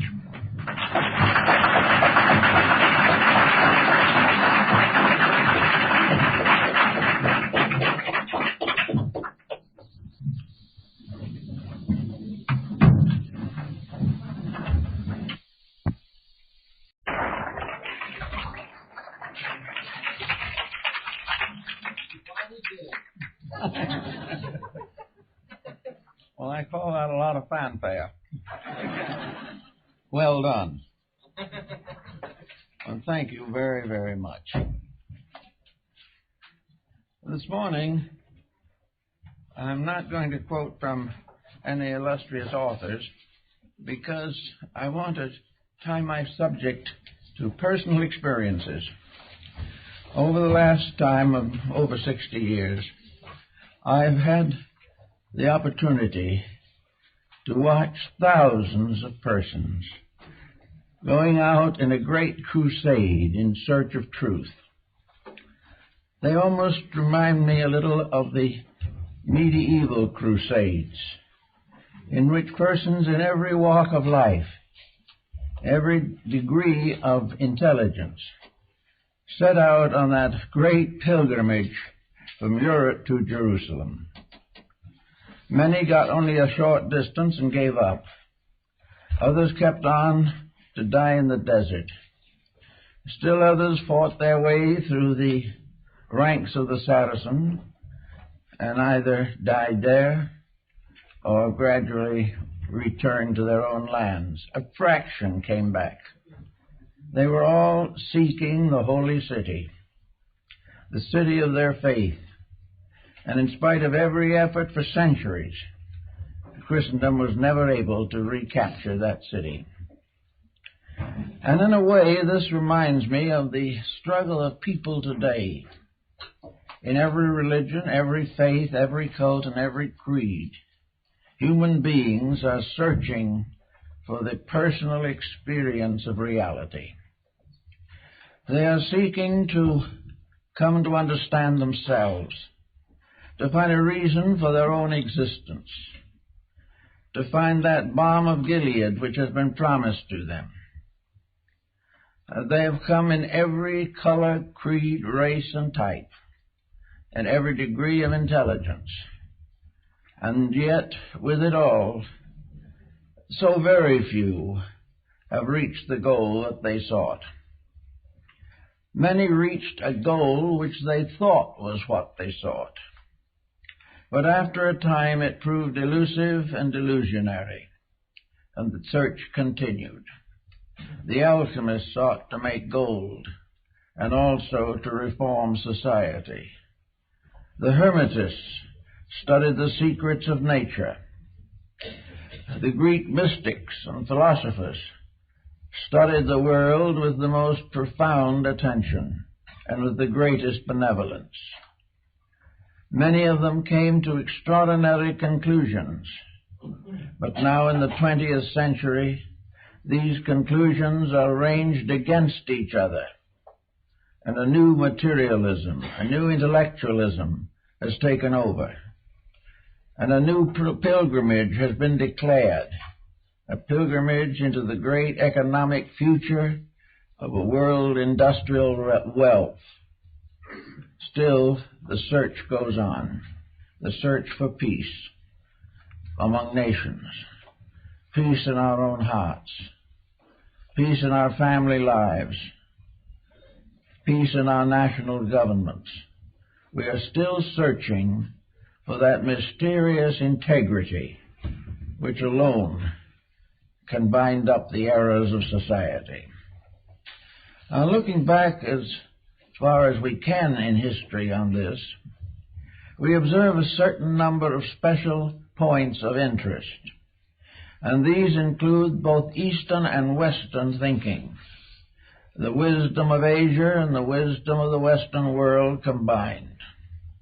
And it all seems to sum up in one peculiar inconsistency, namely that the individual seeks something better without becoming better himself.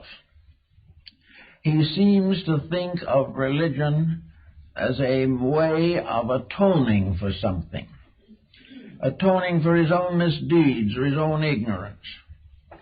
He seems to believe that if he can become part of an association of religious peoples, that he can drift with them into the better land beyond. But actually, we are today no closer to that which we essentially seek than we were thousands of years ago, because we have added more to our difficulties than we have to our solutions. And now we all stand in the midst of the greatest challenge we've ever known, nuclear warfare. Now, how all of the good of the past could come to this, how the love and wisdom of thousands of dedicated souls could not prevent this emergency, is a very strange and sad commentary on our way of life. So this morning we want to take up the problem of opening the doors to the inner self, to the reality within us, to see if we can come to a little better understanding of the problems that we face. Those of you who have, in travel, visited primitive peoples may note one interesting point, namely, way back in the beginning of time, there were those who had visions. There were those who had strange beliefs, but these beliefs were supported by extrasensory perceptions. And in those old days, the great scriptures of the world were written. In those days, the great philosophical and scientific footings were laid down.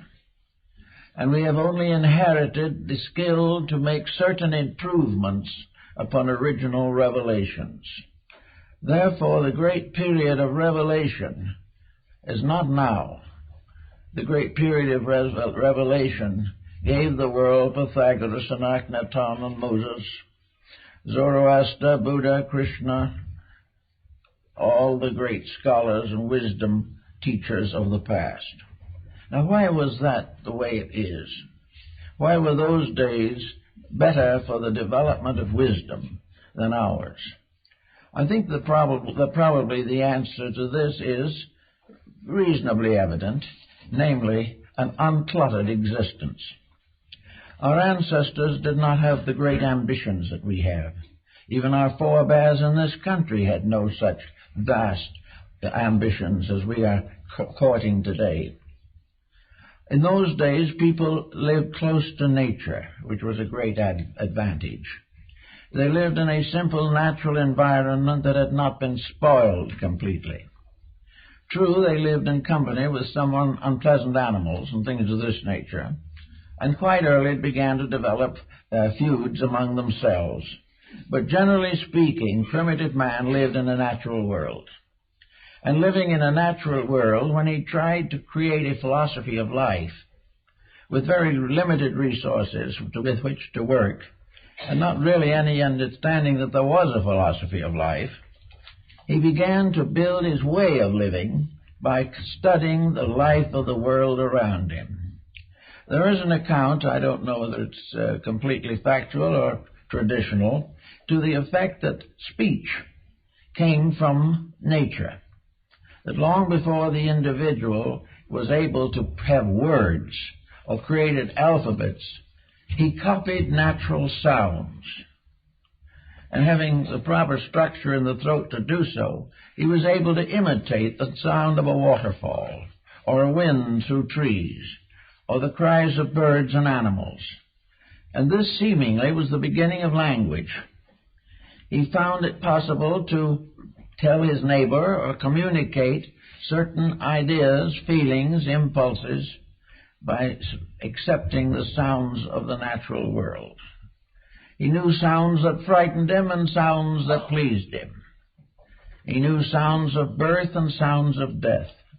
And from all these, he began to develop a series of sounds which became gradually letters of a primitive alphabet. But these sounds came definitely from the natural world. So did everything else he had. He had to come to the conclusion that if he was ever going to understand the invisible, he must be able to find it in the visible. Almost all old theologies are merely abstractions of natural phenomena. The gods were the powerful chieftains. All of the rules and laws attributed to deities were the result of human relationships testing the possibility of community existence. So little by little, we built a world in which nature provided the only available facts. These facts could be by careful meditation, perhaps, or constant reinvestigation, could become truths. And this, in a sense, is the beginning of modern science in 17th century Europe. Namely, that there were truths that could be built upon facts. That these facts could become the basis of rules. That these facts, by constant repetition and investigation, showed nature's way in a great many directions.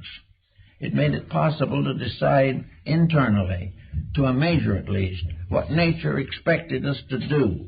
On the basis of nature would penalize anything that was not within its own approval. So little by little, the science of nature began to take the form of a natural philosophy. A natural philosophy that was based upon the seasons, upon the climates, upon the various nature phenomena, from everything from the gently flowing stream to the volcanic eruption. All these things had to be fitted into something supported by facts. And facts were things that you could see, that you could touch, or you could in some way have a direct contact. Now, from facts, the problem of truths resulted in morality. Morality was really the moral interpretation of facts. It was a fact made alive and vivid through experience.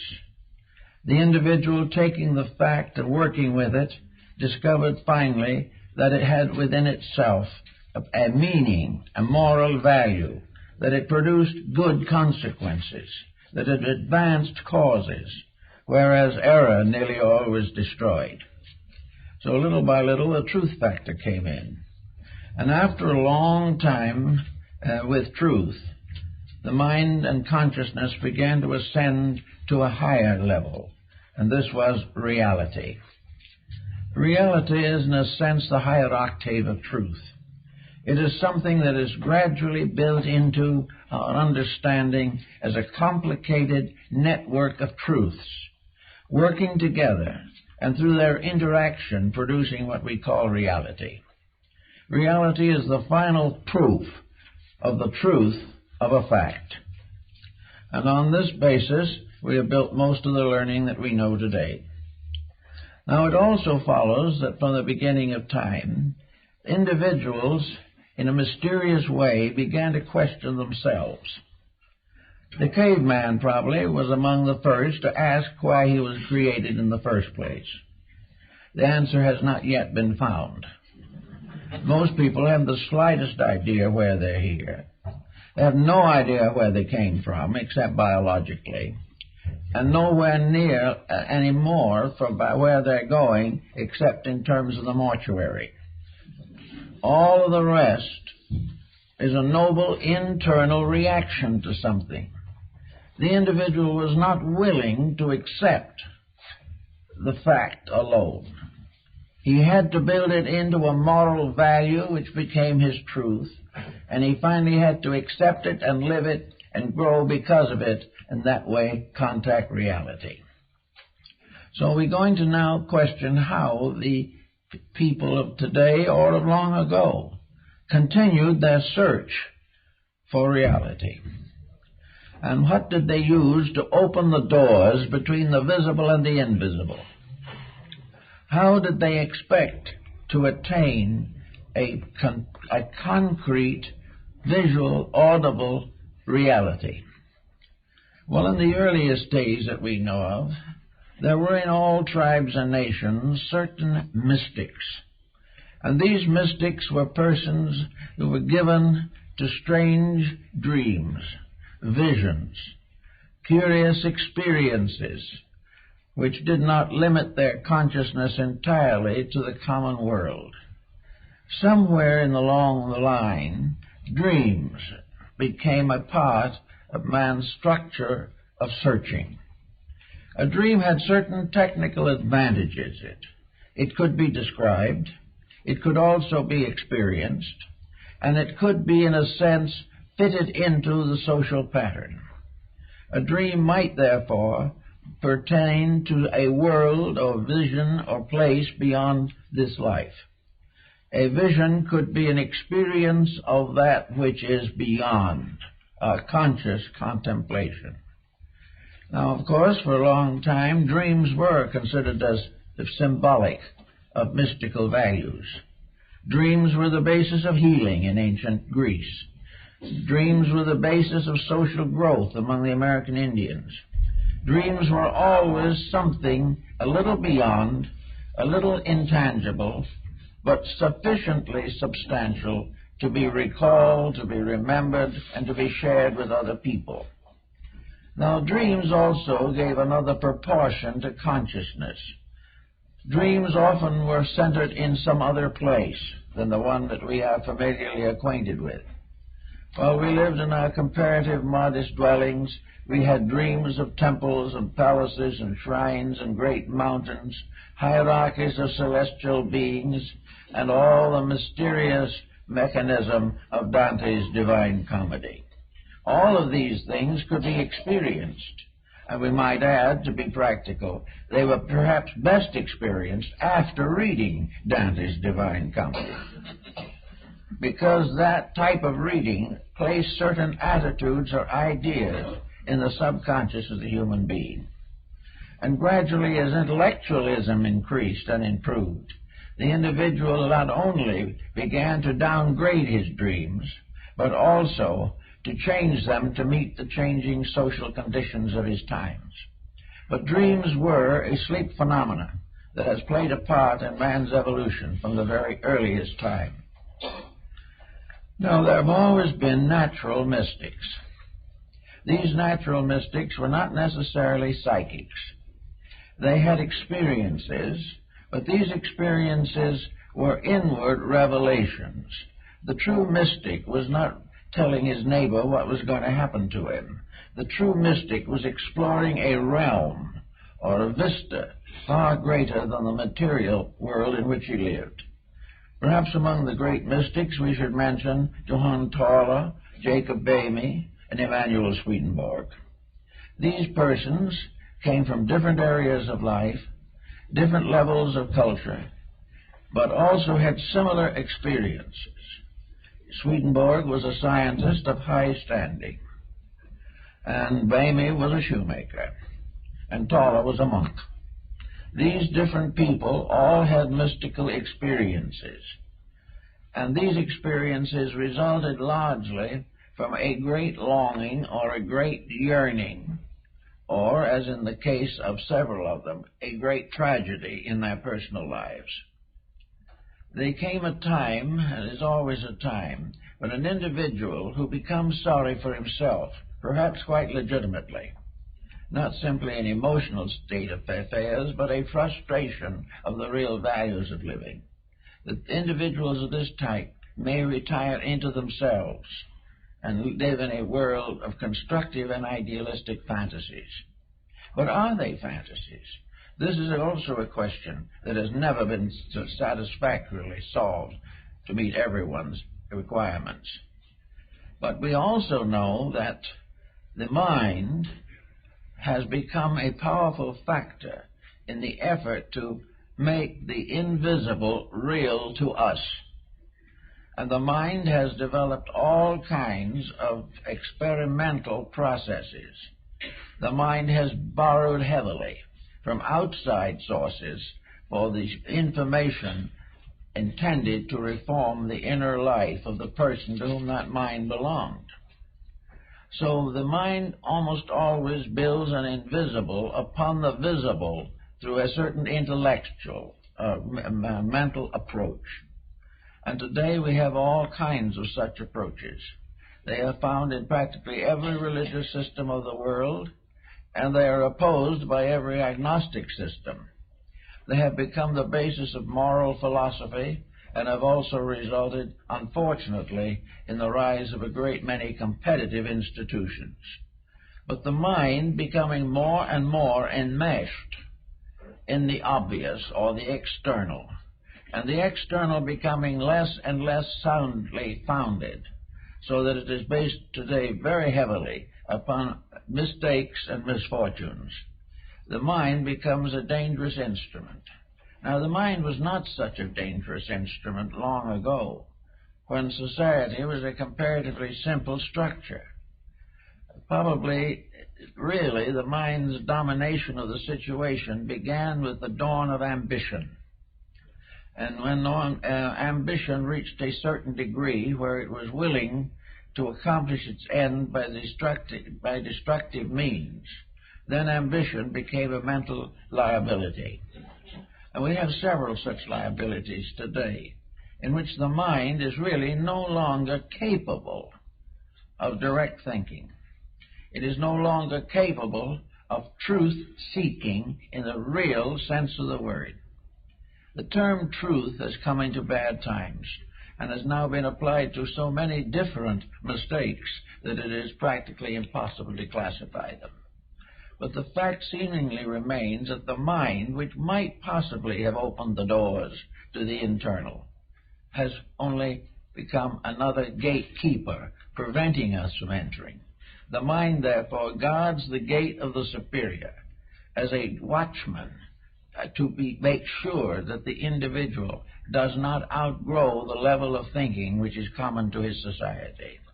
It is assumed that if he does this, he will be an outlaw, impoverished, and probably disgraced. So the mind guards his outer reputation at the expense of his inner life. Now, with this problem more or less obvious, what have we left as ways of finding the inner?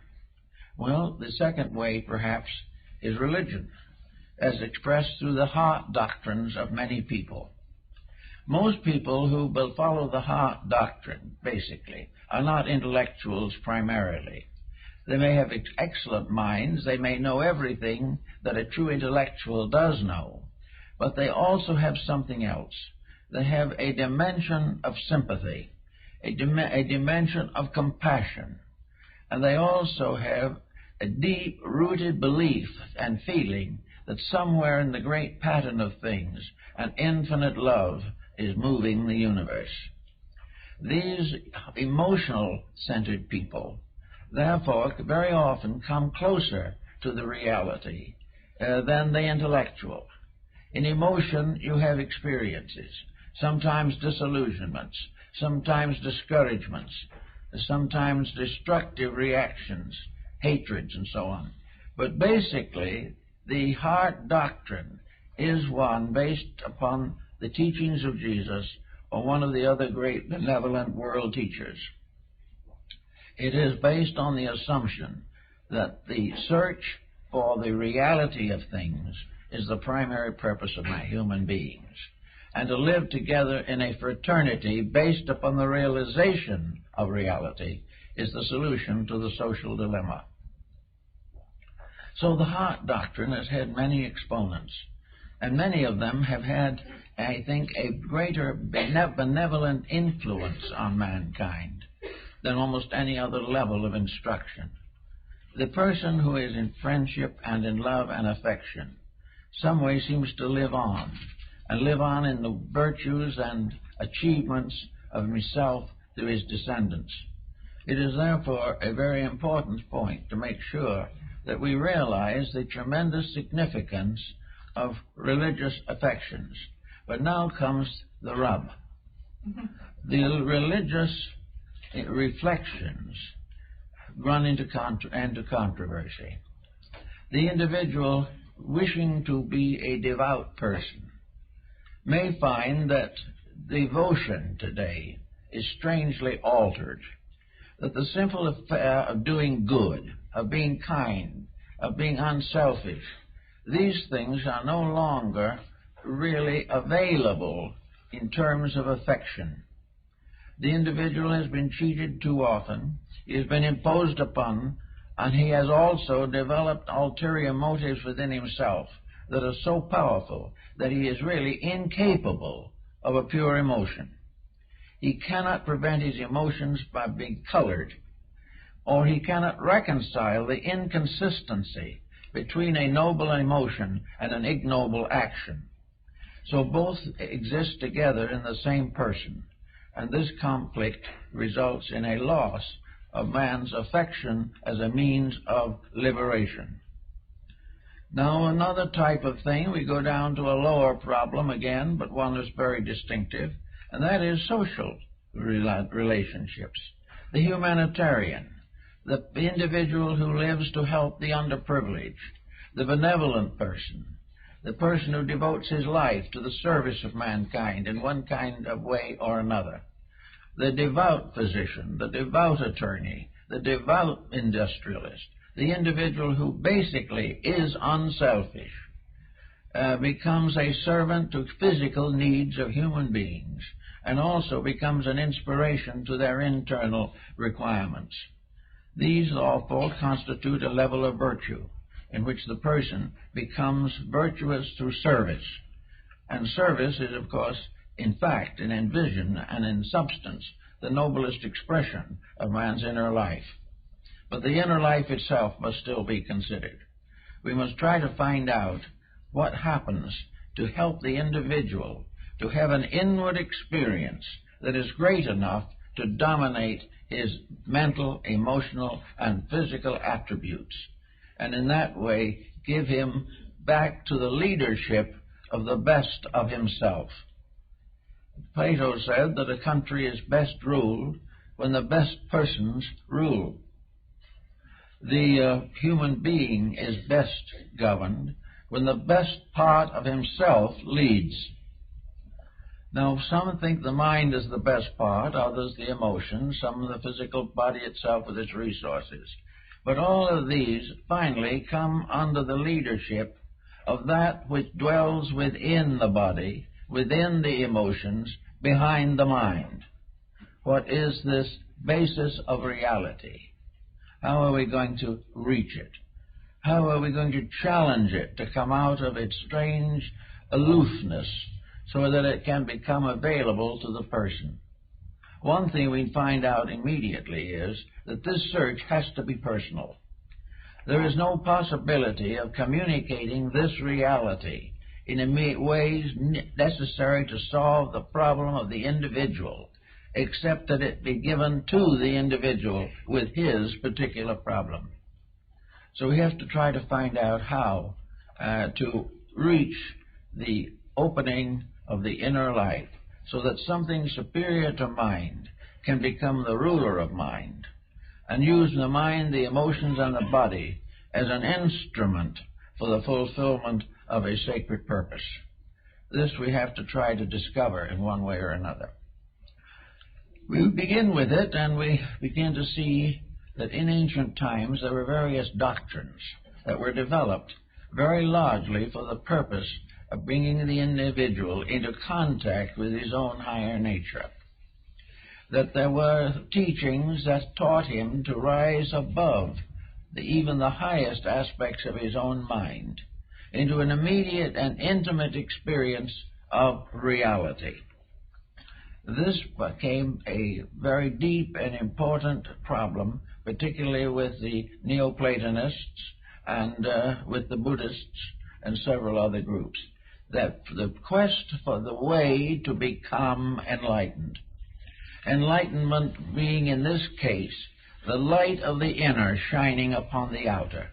It was not the individual holding a candle up before his own mind. It had to be something else. The light had to be something that came from above and not through him as a person. It had to be a blessing, a benediction, a baptism of the Spirit. And he had to try to find if there was any way in the world in which it could happen to him. And most of those who have achieved greatly believe that it could happen. And those whose recorded remarks and opinions on the subject have descended to us, while they do not tell us the way, tell us the way they developed, and maybe gave us a clue to what we could do in our own time and in our own way. One of the first things that we are told in ancient scriptures is the simple line, "Be still and know that I am God." Now, I think perhaps this is one of the most important statements in connection with man's religious life. The problem of trying to be still. Now, when we think of still, if we are bound to material things, we will simply say that the individual does nothing. That is not the answer. That is not what is intended. Intended only to become part of worship. When the individual seeks the ordinary, he can read a school book or attend a class. When he seeks to know the mystery of his own inner self, he cannot storm the gates of heaven. If he tries to get into the sheepfold, which was the old name for religion, by any way except the proper gate, he is then a thief and a robber. Therefore, the ethics, the morality, the integrities involved have to be kept in mind at all times. To be still to the mystic means to be free from the involvements of mind and emotion, and free also from various physical symptomologies that may arise, in order that he will permit that which is truly the over-self to be heard. The still voice, the small voice, comes to the individual who stops talking long enough to hear it. And that is very rare, even in religion. The problem always is that we are trying desperately to decide for ourselves on mental, emotional, and physical levels those problems and decisions which can come only from something superior to what we now use. We have to some way break into that mysterious realm that has been called intuition or the extrasensory band. Now we have to be careful even of this, because the extrasensory band has now become locked in the intellectual pattern. The extrasensory perception now is merely to explore scientifically those parts of the universe which might be usable here, but which we are not aware of at the present time. Therefore, extrasensory perception may be completely selfish, may be intended to advance destruction, may be engaged in order to find new weapons and new ways of avoiding truth. These things can come from the wrong understanding of what is intended by the concept of be still and know. To be still now, for us, in this particular world in which we now live, it seems to me, is to cease doing that which is not necessary, not right, and not good. The individual must choose sometime to clearly face the fact that he cannot be right if he continues to act wrong, that there is a relationship between conduct and consciousness. There is a relationship between our material personality and that mysterious locked-over self which we are seeking to understand. Therefore, it is very necessary to be still in the sense of recovering from all of those intemperances of attitudes by means of which the normal growth of the consciousness is delayed or disposed of entirely. Therefore, if we want to really understand this, we have to begin the process of ironing out ourselves, to get rid of those things which interfere with the natural mistakes of life. I mentioned that one day to a man who came to see me, that if he stopped all these various attitudes that he had, he'd be better off. And he seemed quite unhappy and a little indignant. Well, he said, if I stop thinking about all these mistakes, I'll have nothing at all to think about. Well, that probably is true.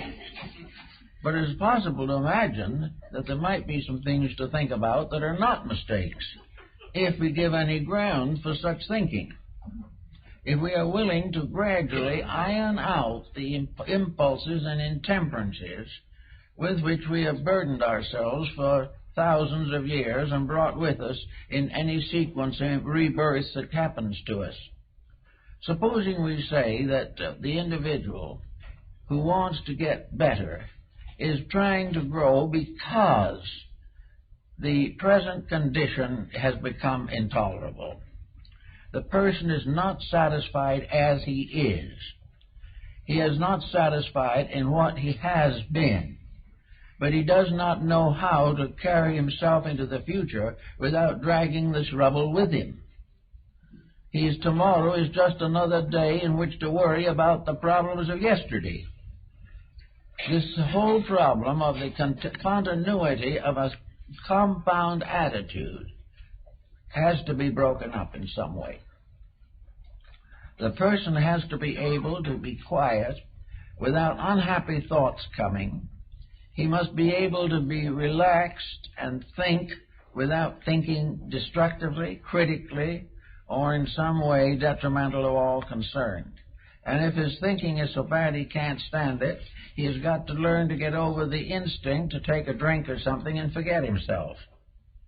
The individual trying to forget himself is really telling us he's trying to forget a personality that is impossible. And there is no way of getting away with it except by outgrowing it. Now, some have undoubtedly have been able to drink themselves to death, and hope that by this means that they have accomplished everything that was necessary. While these people belong in believe in the kind of life that we are generally living, they will feel they have got release. But to the deeper thinker, they have solved nothing and have escaped nothing. So that the problem becomes, again, cure it now rather than face it later. So in the problem of getting started on this inner search, we have to try to find out that nature, in its own way, our natural compound, is essentially cooperative.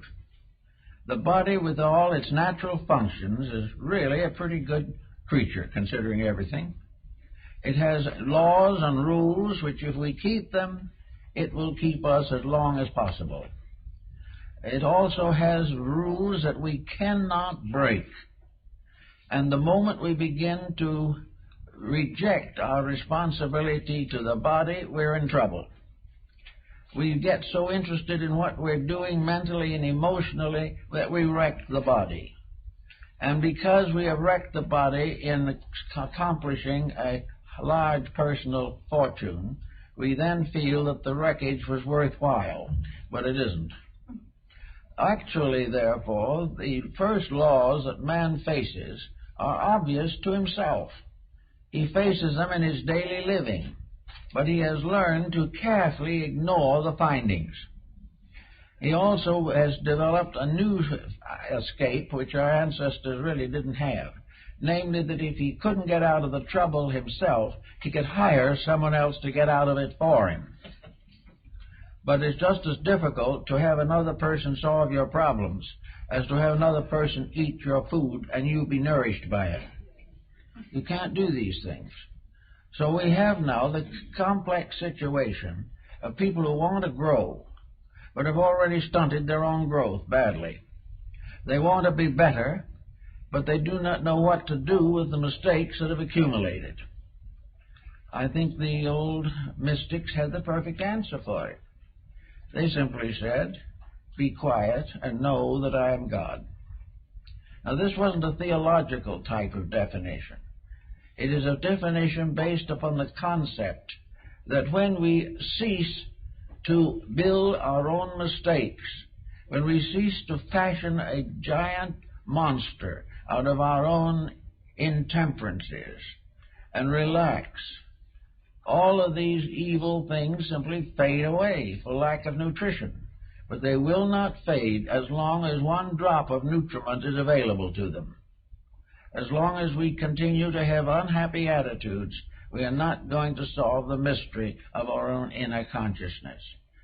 Actually, the way of life physically that gives us the maximum probability for years is the same type of discipline as that which is necessary to the mind and the emotions so that they will fulfill their duties as perfectly as possible. When the emotions are quieted down to simple, gentle, real values, the emotional nature is protected. We have no likelihood of trouble with some of the internal organs of the endocrine system, which have particular control over our emotional content. We will not kill ourselves by false feelings any more than we will kill ourselves with bad food. When we go up again to the third one, we have the mind. If the mind is used as it was intended to be used, and that is for the common good, for the advancement of everything that is real and valuable in life, if the mind could be released from the terrific pressure of self-interest, if it could get away from all its scheming on how to defeat a brother, and rather simply, quietly work out how to help him, all things would be much better in the mental world. There would be much less mental breakdown, and we would not be suffering from too many cases of senility. It is the misuse of the mind that gradually changes life into a dismal dwelling for the individual. So in each of these levels, there is a natural law. Each of these creatures has its rights and privileges. Each level of ourselves has its inalienable needs and corrections. They're all here if we want to use them. Now, a lot of people have been perfectly willing to support religions industriously. They have been willing to make pilgrimage. They have been willing to do all kinds of penances to remove some guilt mechanisms within themselves. And at the same time, even though they live a pretty fair life, this great experience of projection into something higher has not occurred to them.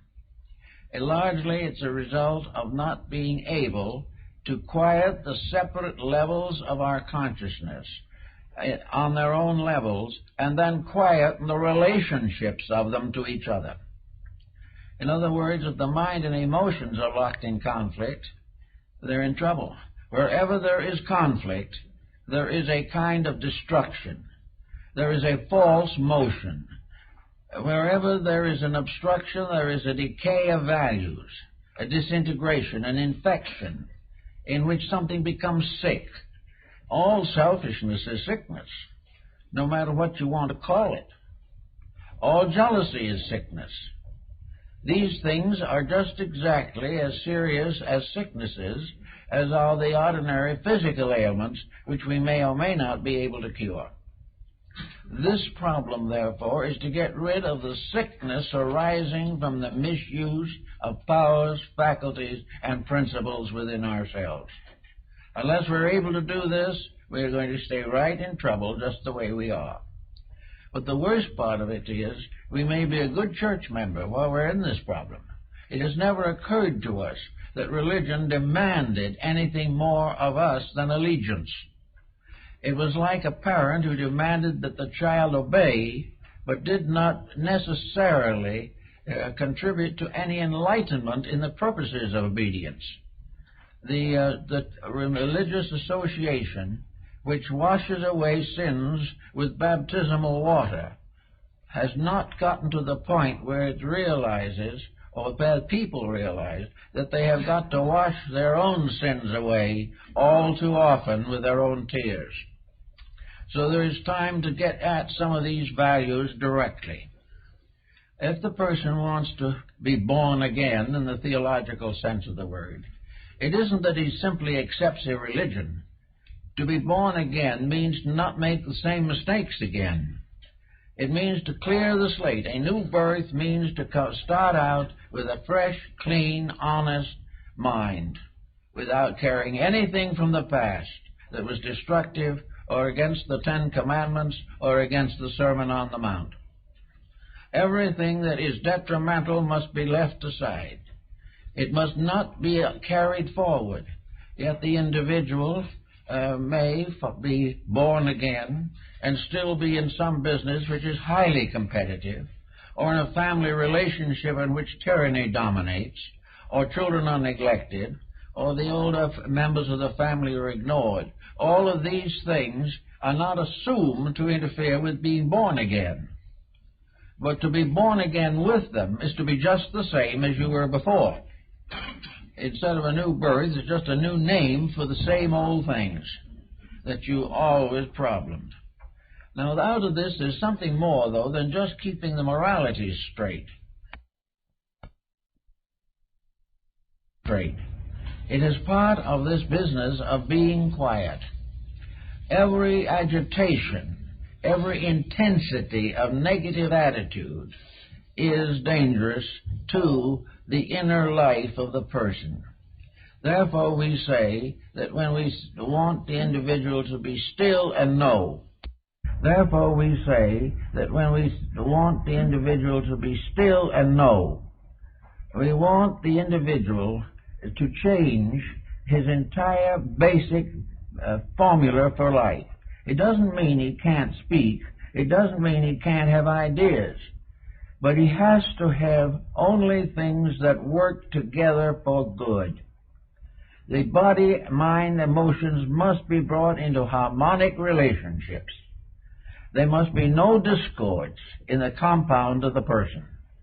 It doesn't mean he necessarily is awfully well advanced. He isn't perfect. He isn't above making an occasional mistake. But when he makes a mistake, he knows it and he's sorry. And when he's not too wise, he may be much deeper in the mysteries of his own inner life. So the problem is that in stillness now is the end of conflict, not the end of function. It is that no longer will the individual be in a continuous disturbance with himself. He will not regret what he did yesterday and build a new regret today. Pythagoras advised this doctrine of recollections to accomplish freedom from habit patterns. He advised his disciples that every day they should live their lives over again backward for that day, see what they did right and what they did wrong, and determine to correct any mistake that was made during that day. Recognize it, correct it, and outgrow it, and reach the condition in which it would not be repeated. So what we're asking for, really, is a good-natured person of kindly disposition who has managed to get over griefs and grievances, who is able to live in pleasant relationships with other people, who is not jealous, who does not tear down reputations, and doesn't lock in feuds with anybody, who holds no violent dislikes over subjects they do not understand, do not take sides on problems they do not know, but whatever happens, remain open and ever watching for the good, and watching and rewarding only the best of their own conduct. This means a more or less simple life. One way that the medievals found to gain this simple life was by joining the clergy. They became monks, lived in monasteries, worked in gardens, spent most of their time in prayer and meditation. But this didn't work quite well either, for in this case, the isolation was the individual arming himself against himself. He was determined to destroy the opportunities to make mistakes and gain virtue in that way. It's not done that way. It doesn't work. The individual does not recover from his mistakes because he locks himself away from temptation. Because temptation is still there, and all kinds of internal pressures affect him and afflict him even while he is in a monastic existence. The answer to the whole thing was, stay in the world, but be able to live your own inner life without worry and fear, and if other people wish to ridicule it, let them. But do not resent their ridicule. It's not worth it. Do that which your inner life tells you is right. And in order to do that, you have to get a message. Now, messages coming from the inner life are often mistaken. Very often what we consider to be a vision is merely a way of supporting our own personal attitudes. When visions begin to support our right to be wrong, we have a good reason to question the visions. Visions can be nothing but nightmares. They can be nothing but psychological expressions of our own defects. They can reveal to a clinical trained psychiatrist or psychologist just what is wrong with our dispositions and why we're in trouble. This type of vision or dream is of no basic value except as a warning. And the individual does not need to have an elaborate analysis of this. For if he has pressures, he will have dreams. And most of the dreams will be related to his pressures, either justifying them or trying to help him to fulfill the things that have created the pressures. So we don't go on that level. But if there are no pressures, if there are no intensities, if the individual is living a very quiet, reasonable, and natural life, perhaps he'll be a little like Jacob Boehme, the great German mystic. He was raised and educated as a shoemaker. He was an apprentice shoemaker. Finally, we got his papers and became a master shoemaker and lived in the little town of Görlitz all his life. He was married and had children. He attended the Lutheran Church, and he was a very simple person with only the education possible from a local school, which probably taught him only enough to read the Bible. So this man quietly, peacefully made a strange compact with himself. He resolved to live as best he could in his simple way, the best he knew. And he was a very quiet man and a very charitable man. And when the Lutheran Communion turned against him, very bitter, he never for one moment showed the slightest resentment. While they were denouncing him in the church, he was sitting in his pew and listening to it. He was unwilling to even take a quarrel with the men who were accusing him of heresy. Fortunately, at that time, the Inquisition was not in control in Germany, so all they could do was downgrade him. But actually, in this very simple family way, they say a very wonderful father, a faithful husband, a good friend, and an absolutely honest craftsman who marked every shoe he made and guaranteed it. To this simple man came some of the most extraordinary visions recorded in history. One day, while he was working in his shop, he had a chance to look up, and he saw a ray of light striking a pewter plate on the wall. This ray of light struck him in the eyes, and in that moment he had a vision of another world. And this vision he had of another world had none of the peculiarities that we associate with sectarianism. It was a world which he had not even a terminology for. He borrowed all kinds of words from his friends and neighbors because he had no words. He also was able to gain some terminology from alchemy and astrology and other subjects, but he used them always in his own way, not the way they were originally being used in the communities. Little by little, Böhme discovered in himself a strange and wonderful truth that was the basis of all his thinking and all his living. He said that in the very beginning there was nothing in the universe but peace, that this peace reached everywhere, and everyone was in peace with everyone else. And they talked to God, and God answered them in the voice of a small child, a very gentle child, not much older than themselves, because he was speaking to common people and not to great scholars. And they were all peaceful until along came Lucifer. And Lucifer was self-will, and by self-will fell the angels.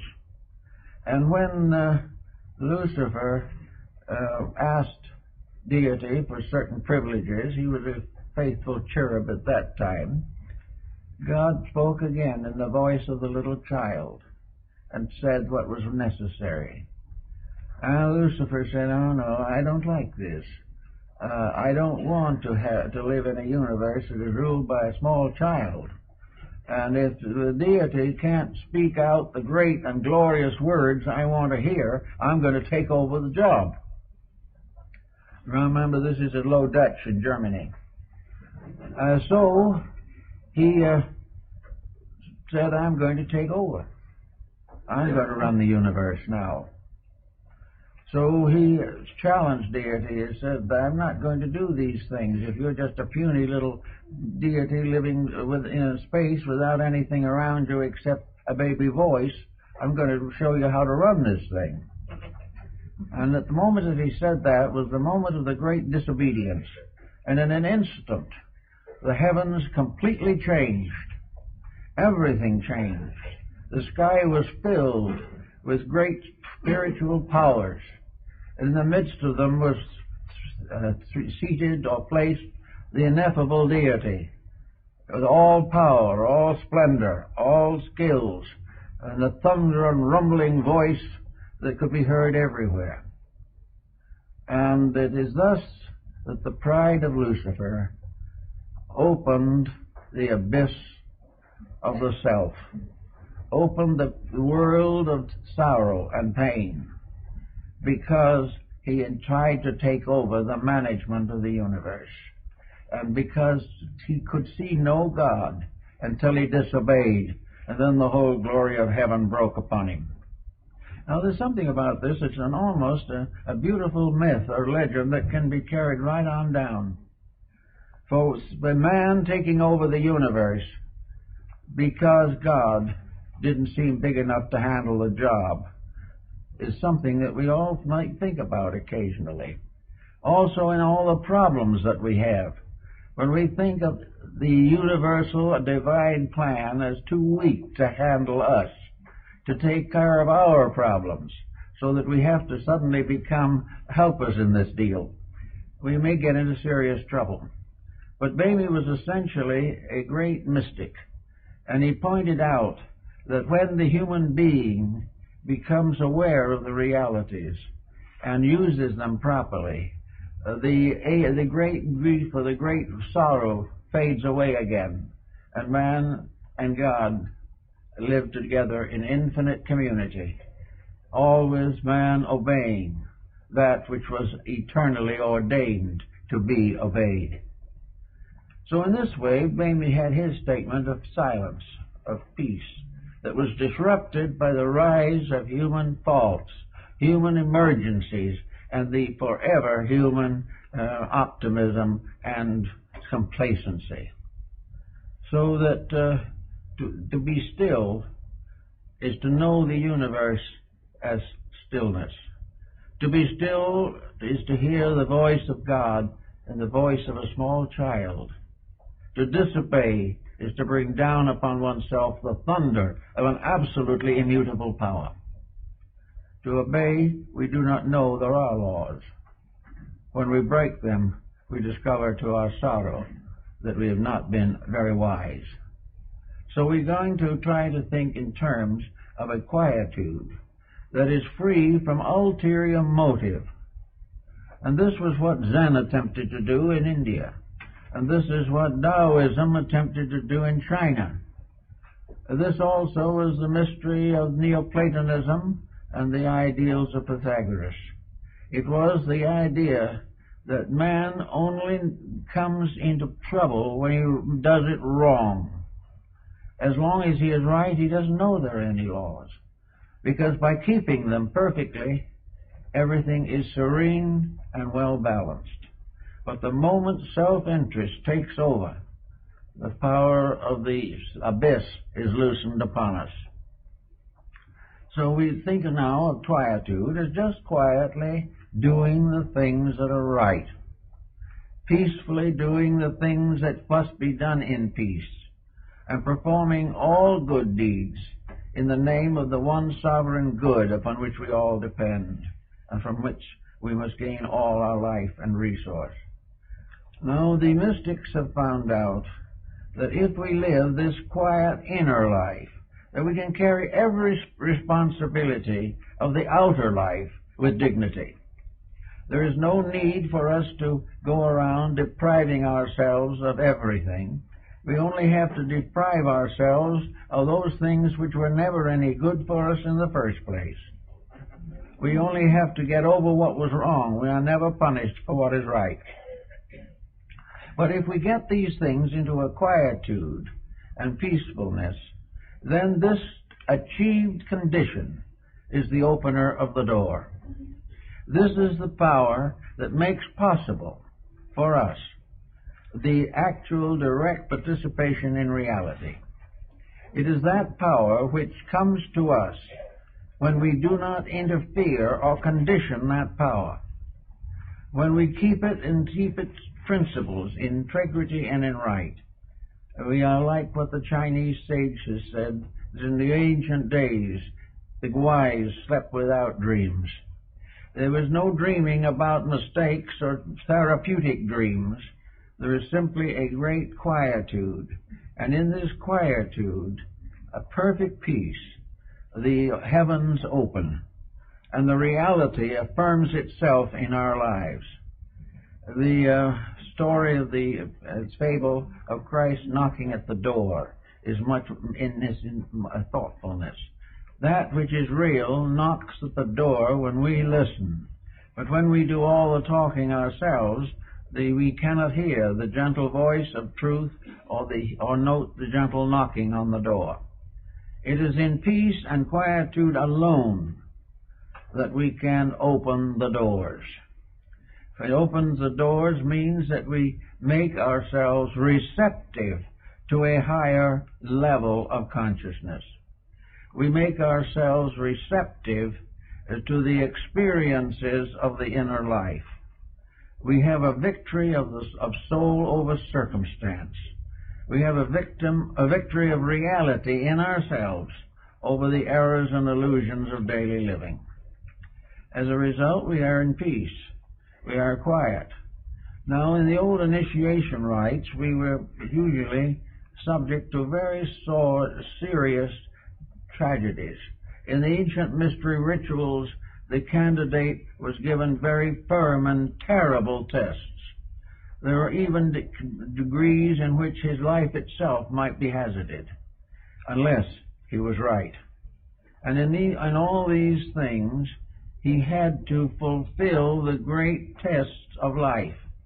He had to recapitulate his own existence and go through a series of harrowing circumstances which would result finally in his attainment of oneness with the inner consciousness. Well, maybe today we're still taking the same rituals.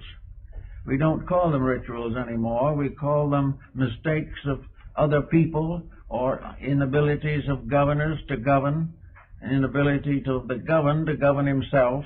All these things we now call blames. Probably they are actually tests, experiences which will never cease until we stop making the mistakes that cause the trouble. There will never be a time when social legislation can prevent the individual from making a mistake. And we can never have perfect leadership until we have an intelligent following. There must be dedicated followers and enlightened leaders. And in every case, the enlightenment means self-victory, the victory of the inner life over the outer circumstances, the outer temptations, the outer beliefs, the outer circumstances which lead to trouble. So the Buddhists and the Zen people, for instance, have a very quiet method of meditation. They sit quietly and they simply allow not a blank to set in. The idea is not to make the mind a blank. The idea is to make the mind a gentle disciple, kneeling or seated at the foot of the reality within. The human becomes the chela of the divine, becomes the disciple of that which must always be the leader. And various ways these revelations come to people. Sometimes they may come in an occasional dream, which is a vision, or a real spiritual experience, which is comparatively rare.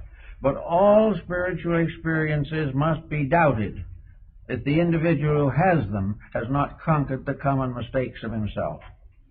Anyone who believes an extrasensory experience, who is still incapable of the direct control of his own life constructively, must be afraid of imposture.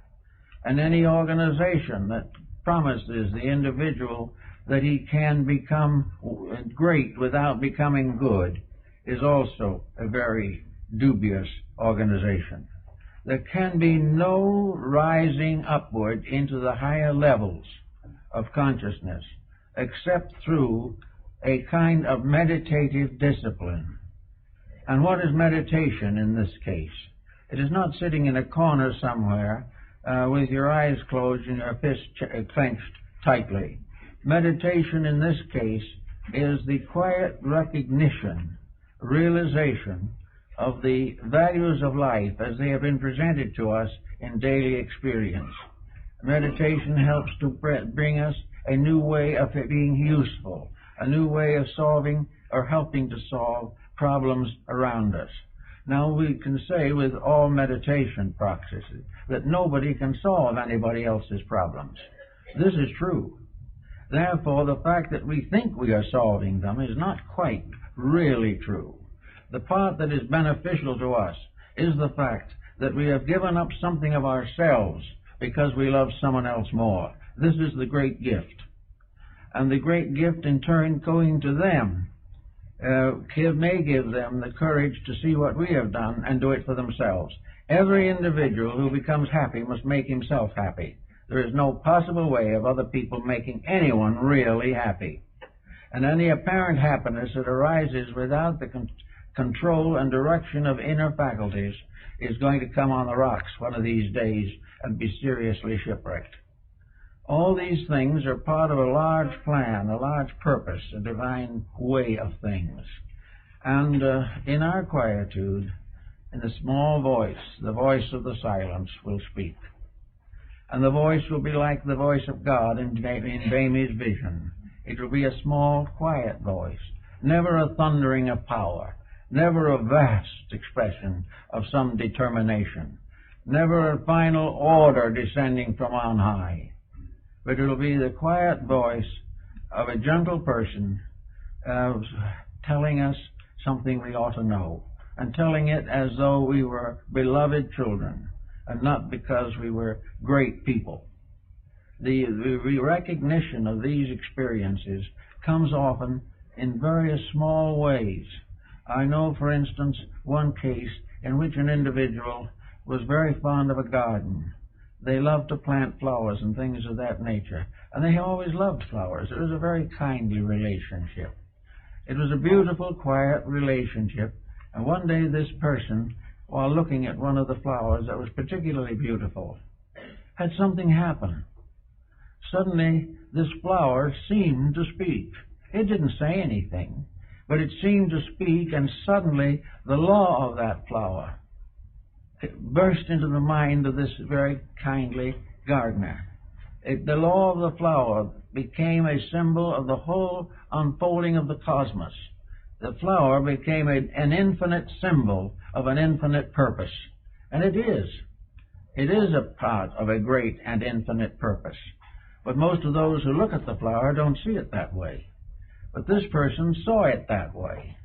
Saw the flower as suddenly bursting forth into a perfect symbolism of the universe.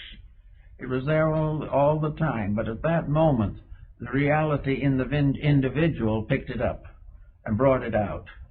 The message came from something beyond the mind, something beyond the emotions, but an infinite impression of reality, which meant that the person had for a moment's contact with one of these levels of higher insight.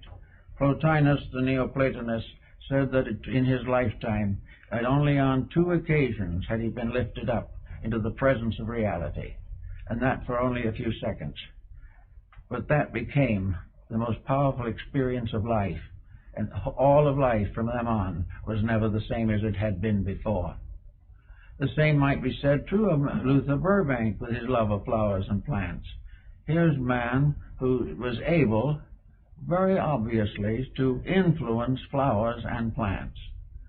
I saw him one afternoon and we talked about these things, and he said that he could talk with the plants, and the plants answered him. And when he said he wanted them to do something, they did it. So several big universities sent classes and students and so forth to see how Mr. Burbank was taking the spines off of cactus so they could be used in the desert to feed cattle. And they did exactly what he did and got nowhere. And he explained that the reason they didn't get the result was because they hadn't talked to the flowers and plants. They hadn't told those plants what he wanted them to do, what they should do, and how they could help by doing it. But if you talk with them and understand them, even in silence, you commune with them, not as little things with a root, but as reality, and wound up in a magnificent little mystery, that they obey. And he told me, he said, the only person I ever had that was able to do it was an old Chinese gardener. He said, this gardener watched me and listened, and from that time on, he always talked to the plants, and they did what he wanted them to also. He said, you've got to understand life. Life is not you and nothing, or you and something that doesn't mean anything. And all the flowers and birds and animals and creatures of the universe are real. And to each level of man's thinking, some form of life becomes immediately instructive. And by accepting the instruction, a great new dimension of consciousness is achieved. This is the only way reality can be proven. It can't be proven in laboratories. It can't be proven in anything except all of nature. this very planet and everything that is on it bears absolute and eternal witness to reality. But the reality is not obvious to the person who doesn't know what the term means or doesn't know what the experience of it means.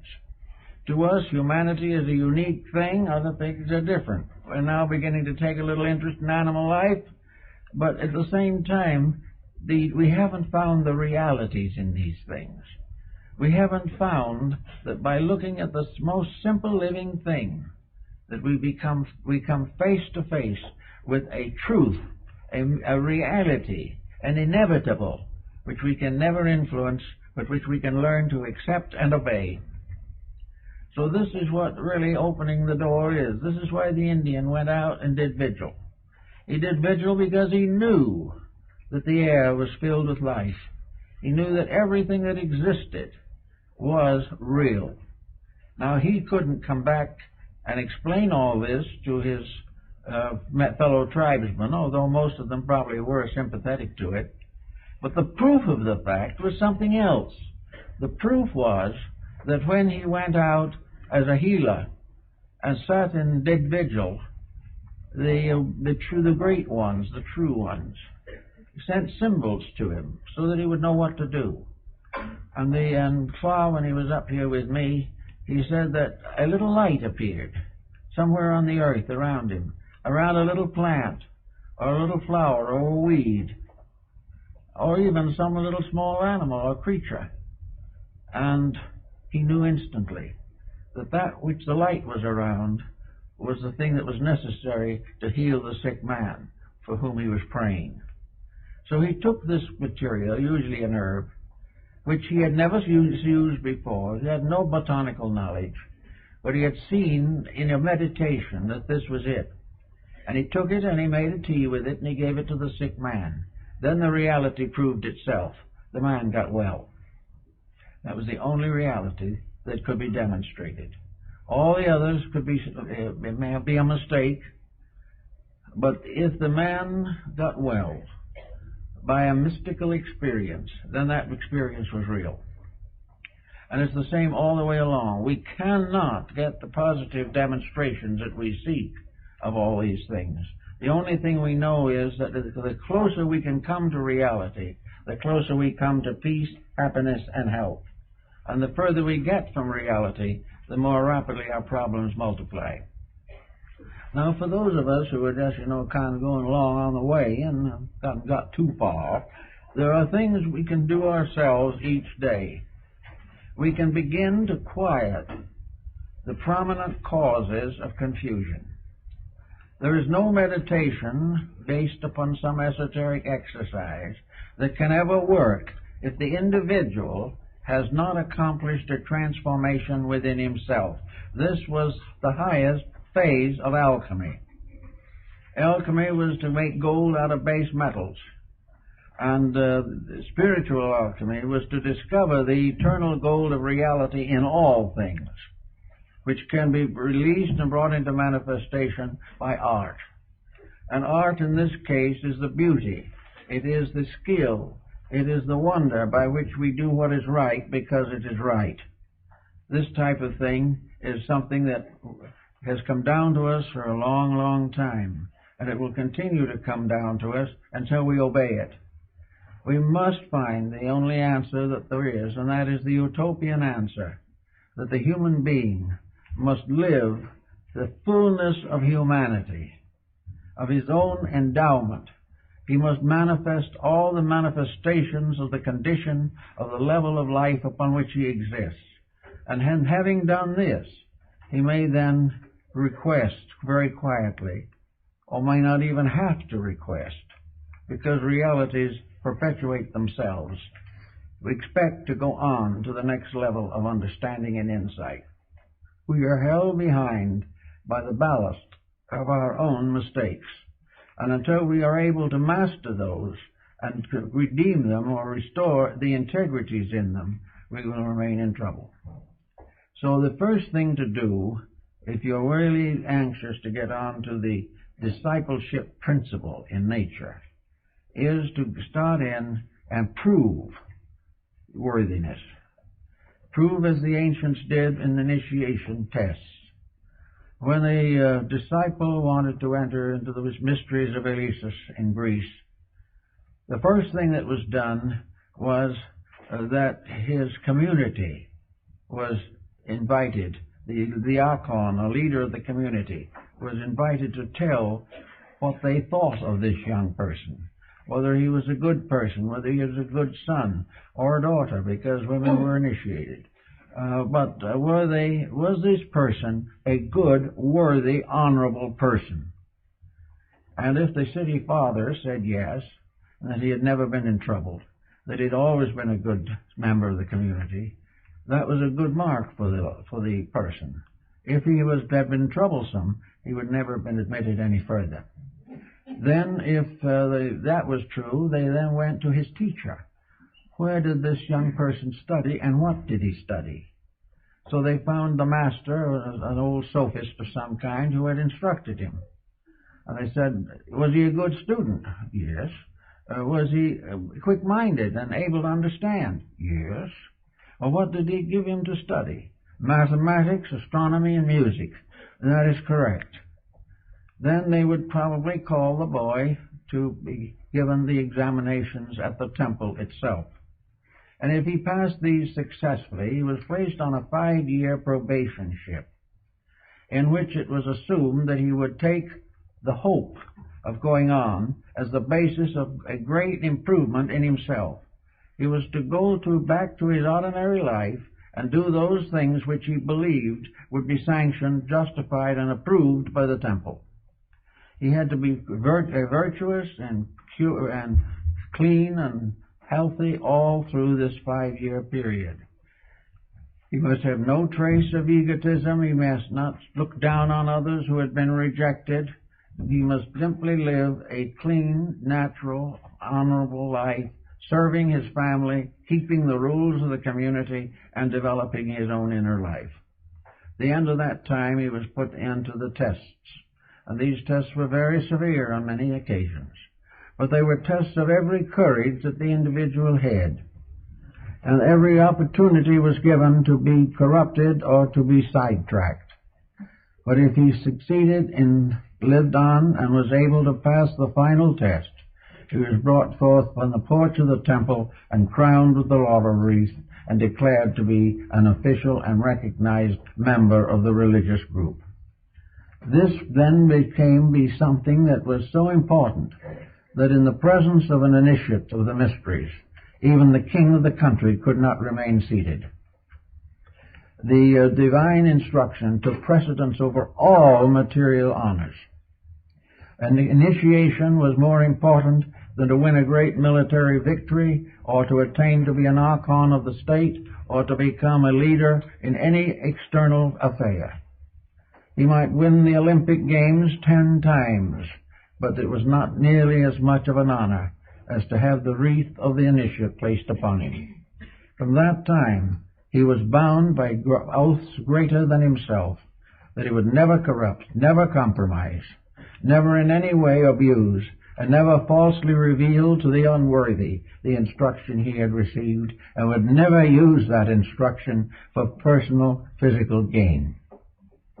Now, those were pretty rough instructions, but at the same time, they are the type of thing that we must all ultimately face. Fortunately, we don't face it all at once. We don't have to do all that is right at one time. But little by little, day by day, we are supposed to discipline our mistakes, gradually gaining control over them, correcting attitudes that are not conducive to common good. And in this way, by a certain regular order of things, come finally to the point where the interior takes complete control of the exterior, and the individual lives from the root of his own reality, that he is now no longer a person. He is now a great soul in a body. He is an illuminate. He has achieved the end that the physical world can bestow. And he has now available to him all the knowledge of his race, all the wisdom of nature around him, and all the love of the deity whom he represents and who brought him forth. So these are the things that open the gates of integrities. And these are the only ways that the gates of wisdom can truly be opened. And I've got a little announcement I want to make this morning. We have with us a friend who had a birthday last Monday, but we didn't speak Sunday, so this is the first chance we've had. And that is our good friend, Gilbert Olson. Only many of you know. And Gilbert Olson has been a personal friend of mine for 45 years and has served us here ever since the society was built, practically. And today we kind of give him a little note of welcome and appreciation on a little belated birthday party for him. It's not going to be a real party, but it's going to be a chance for those of you who know him to congratulate him on having made it, and also to point out that a big change has come in Gilbert's life. He has left Downey, where he lived for very many years, and he's now moving to Glendale in order that he can be over here more often. So we want you to all say hello for him.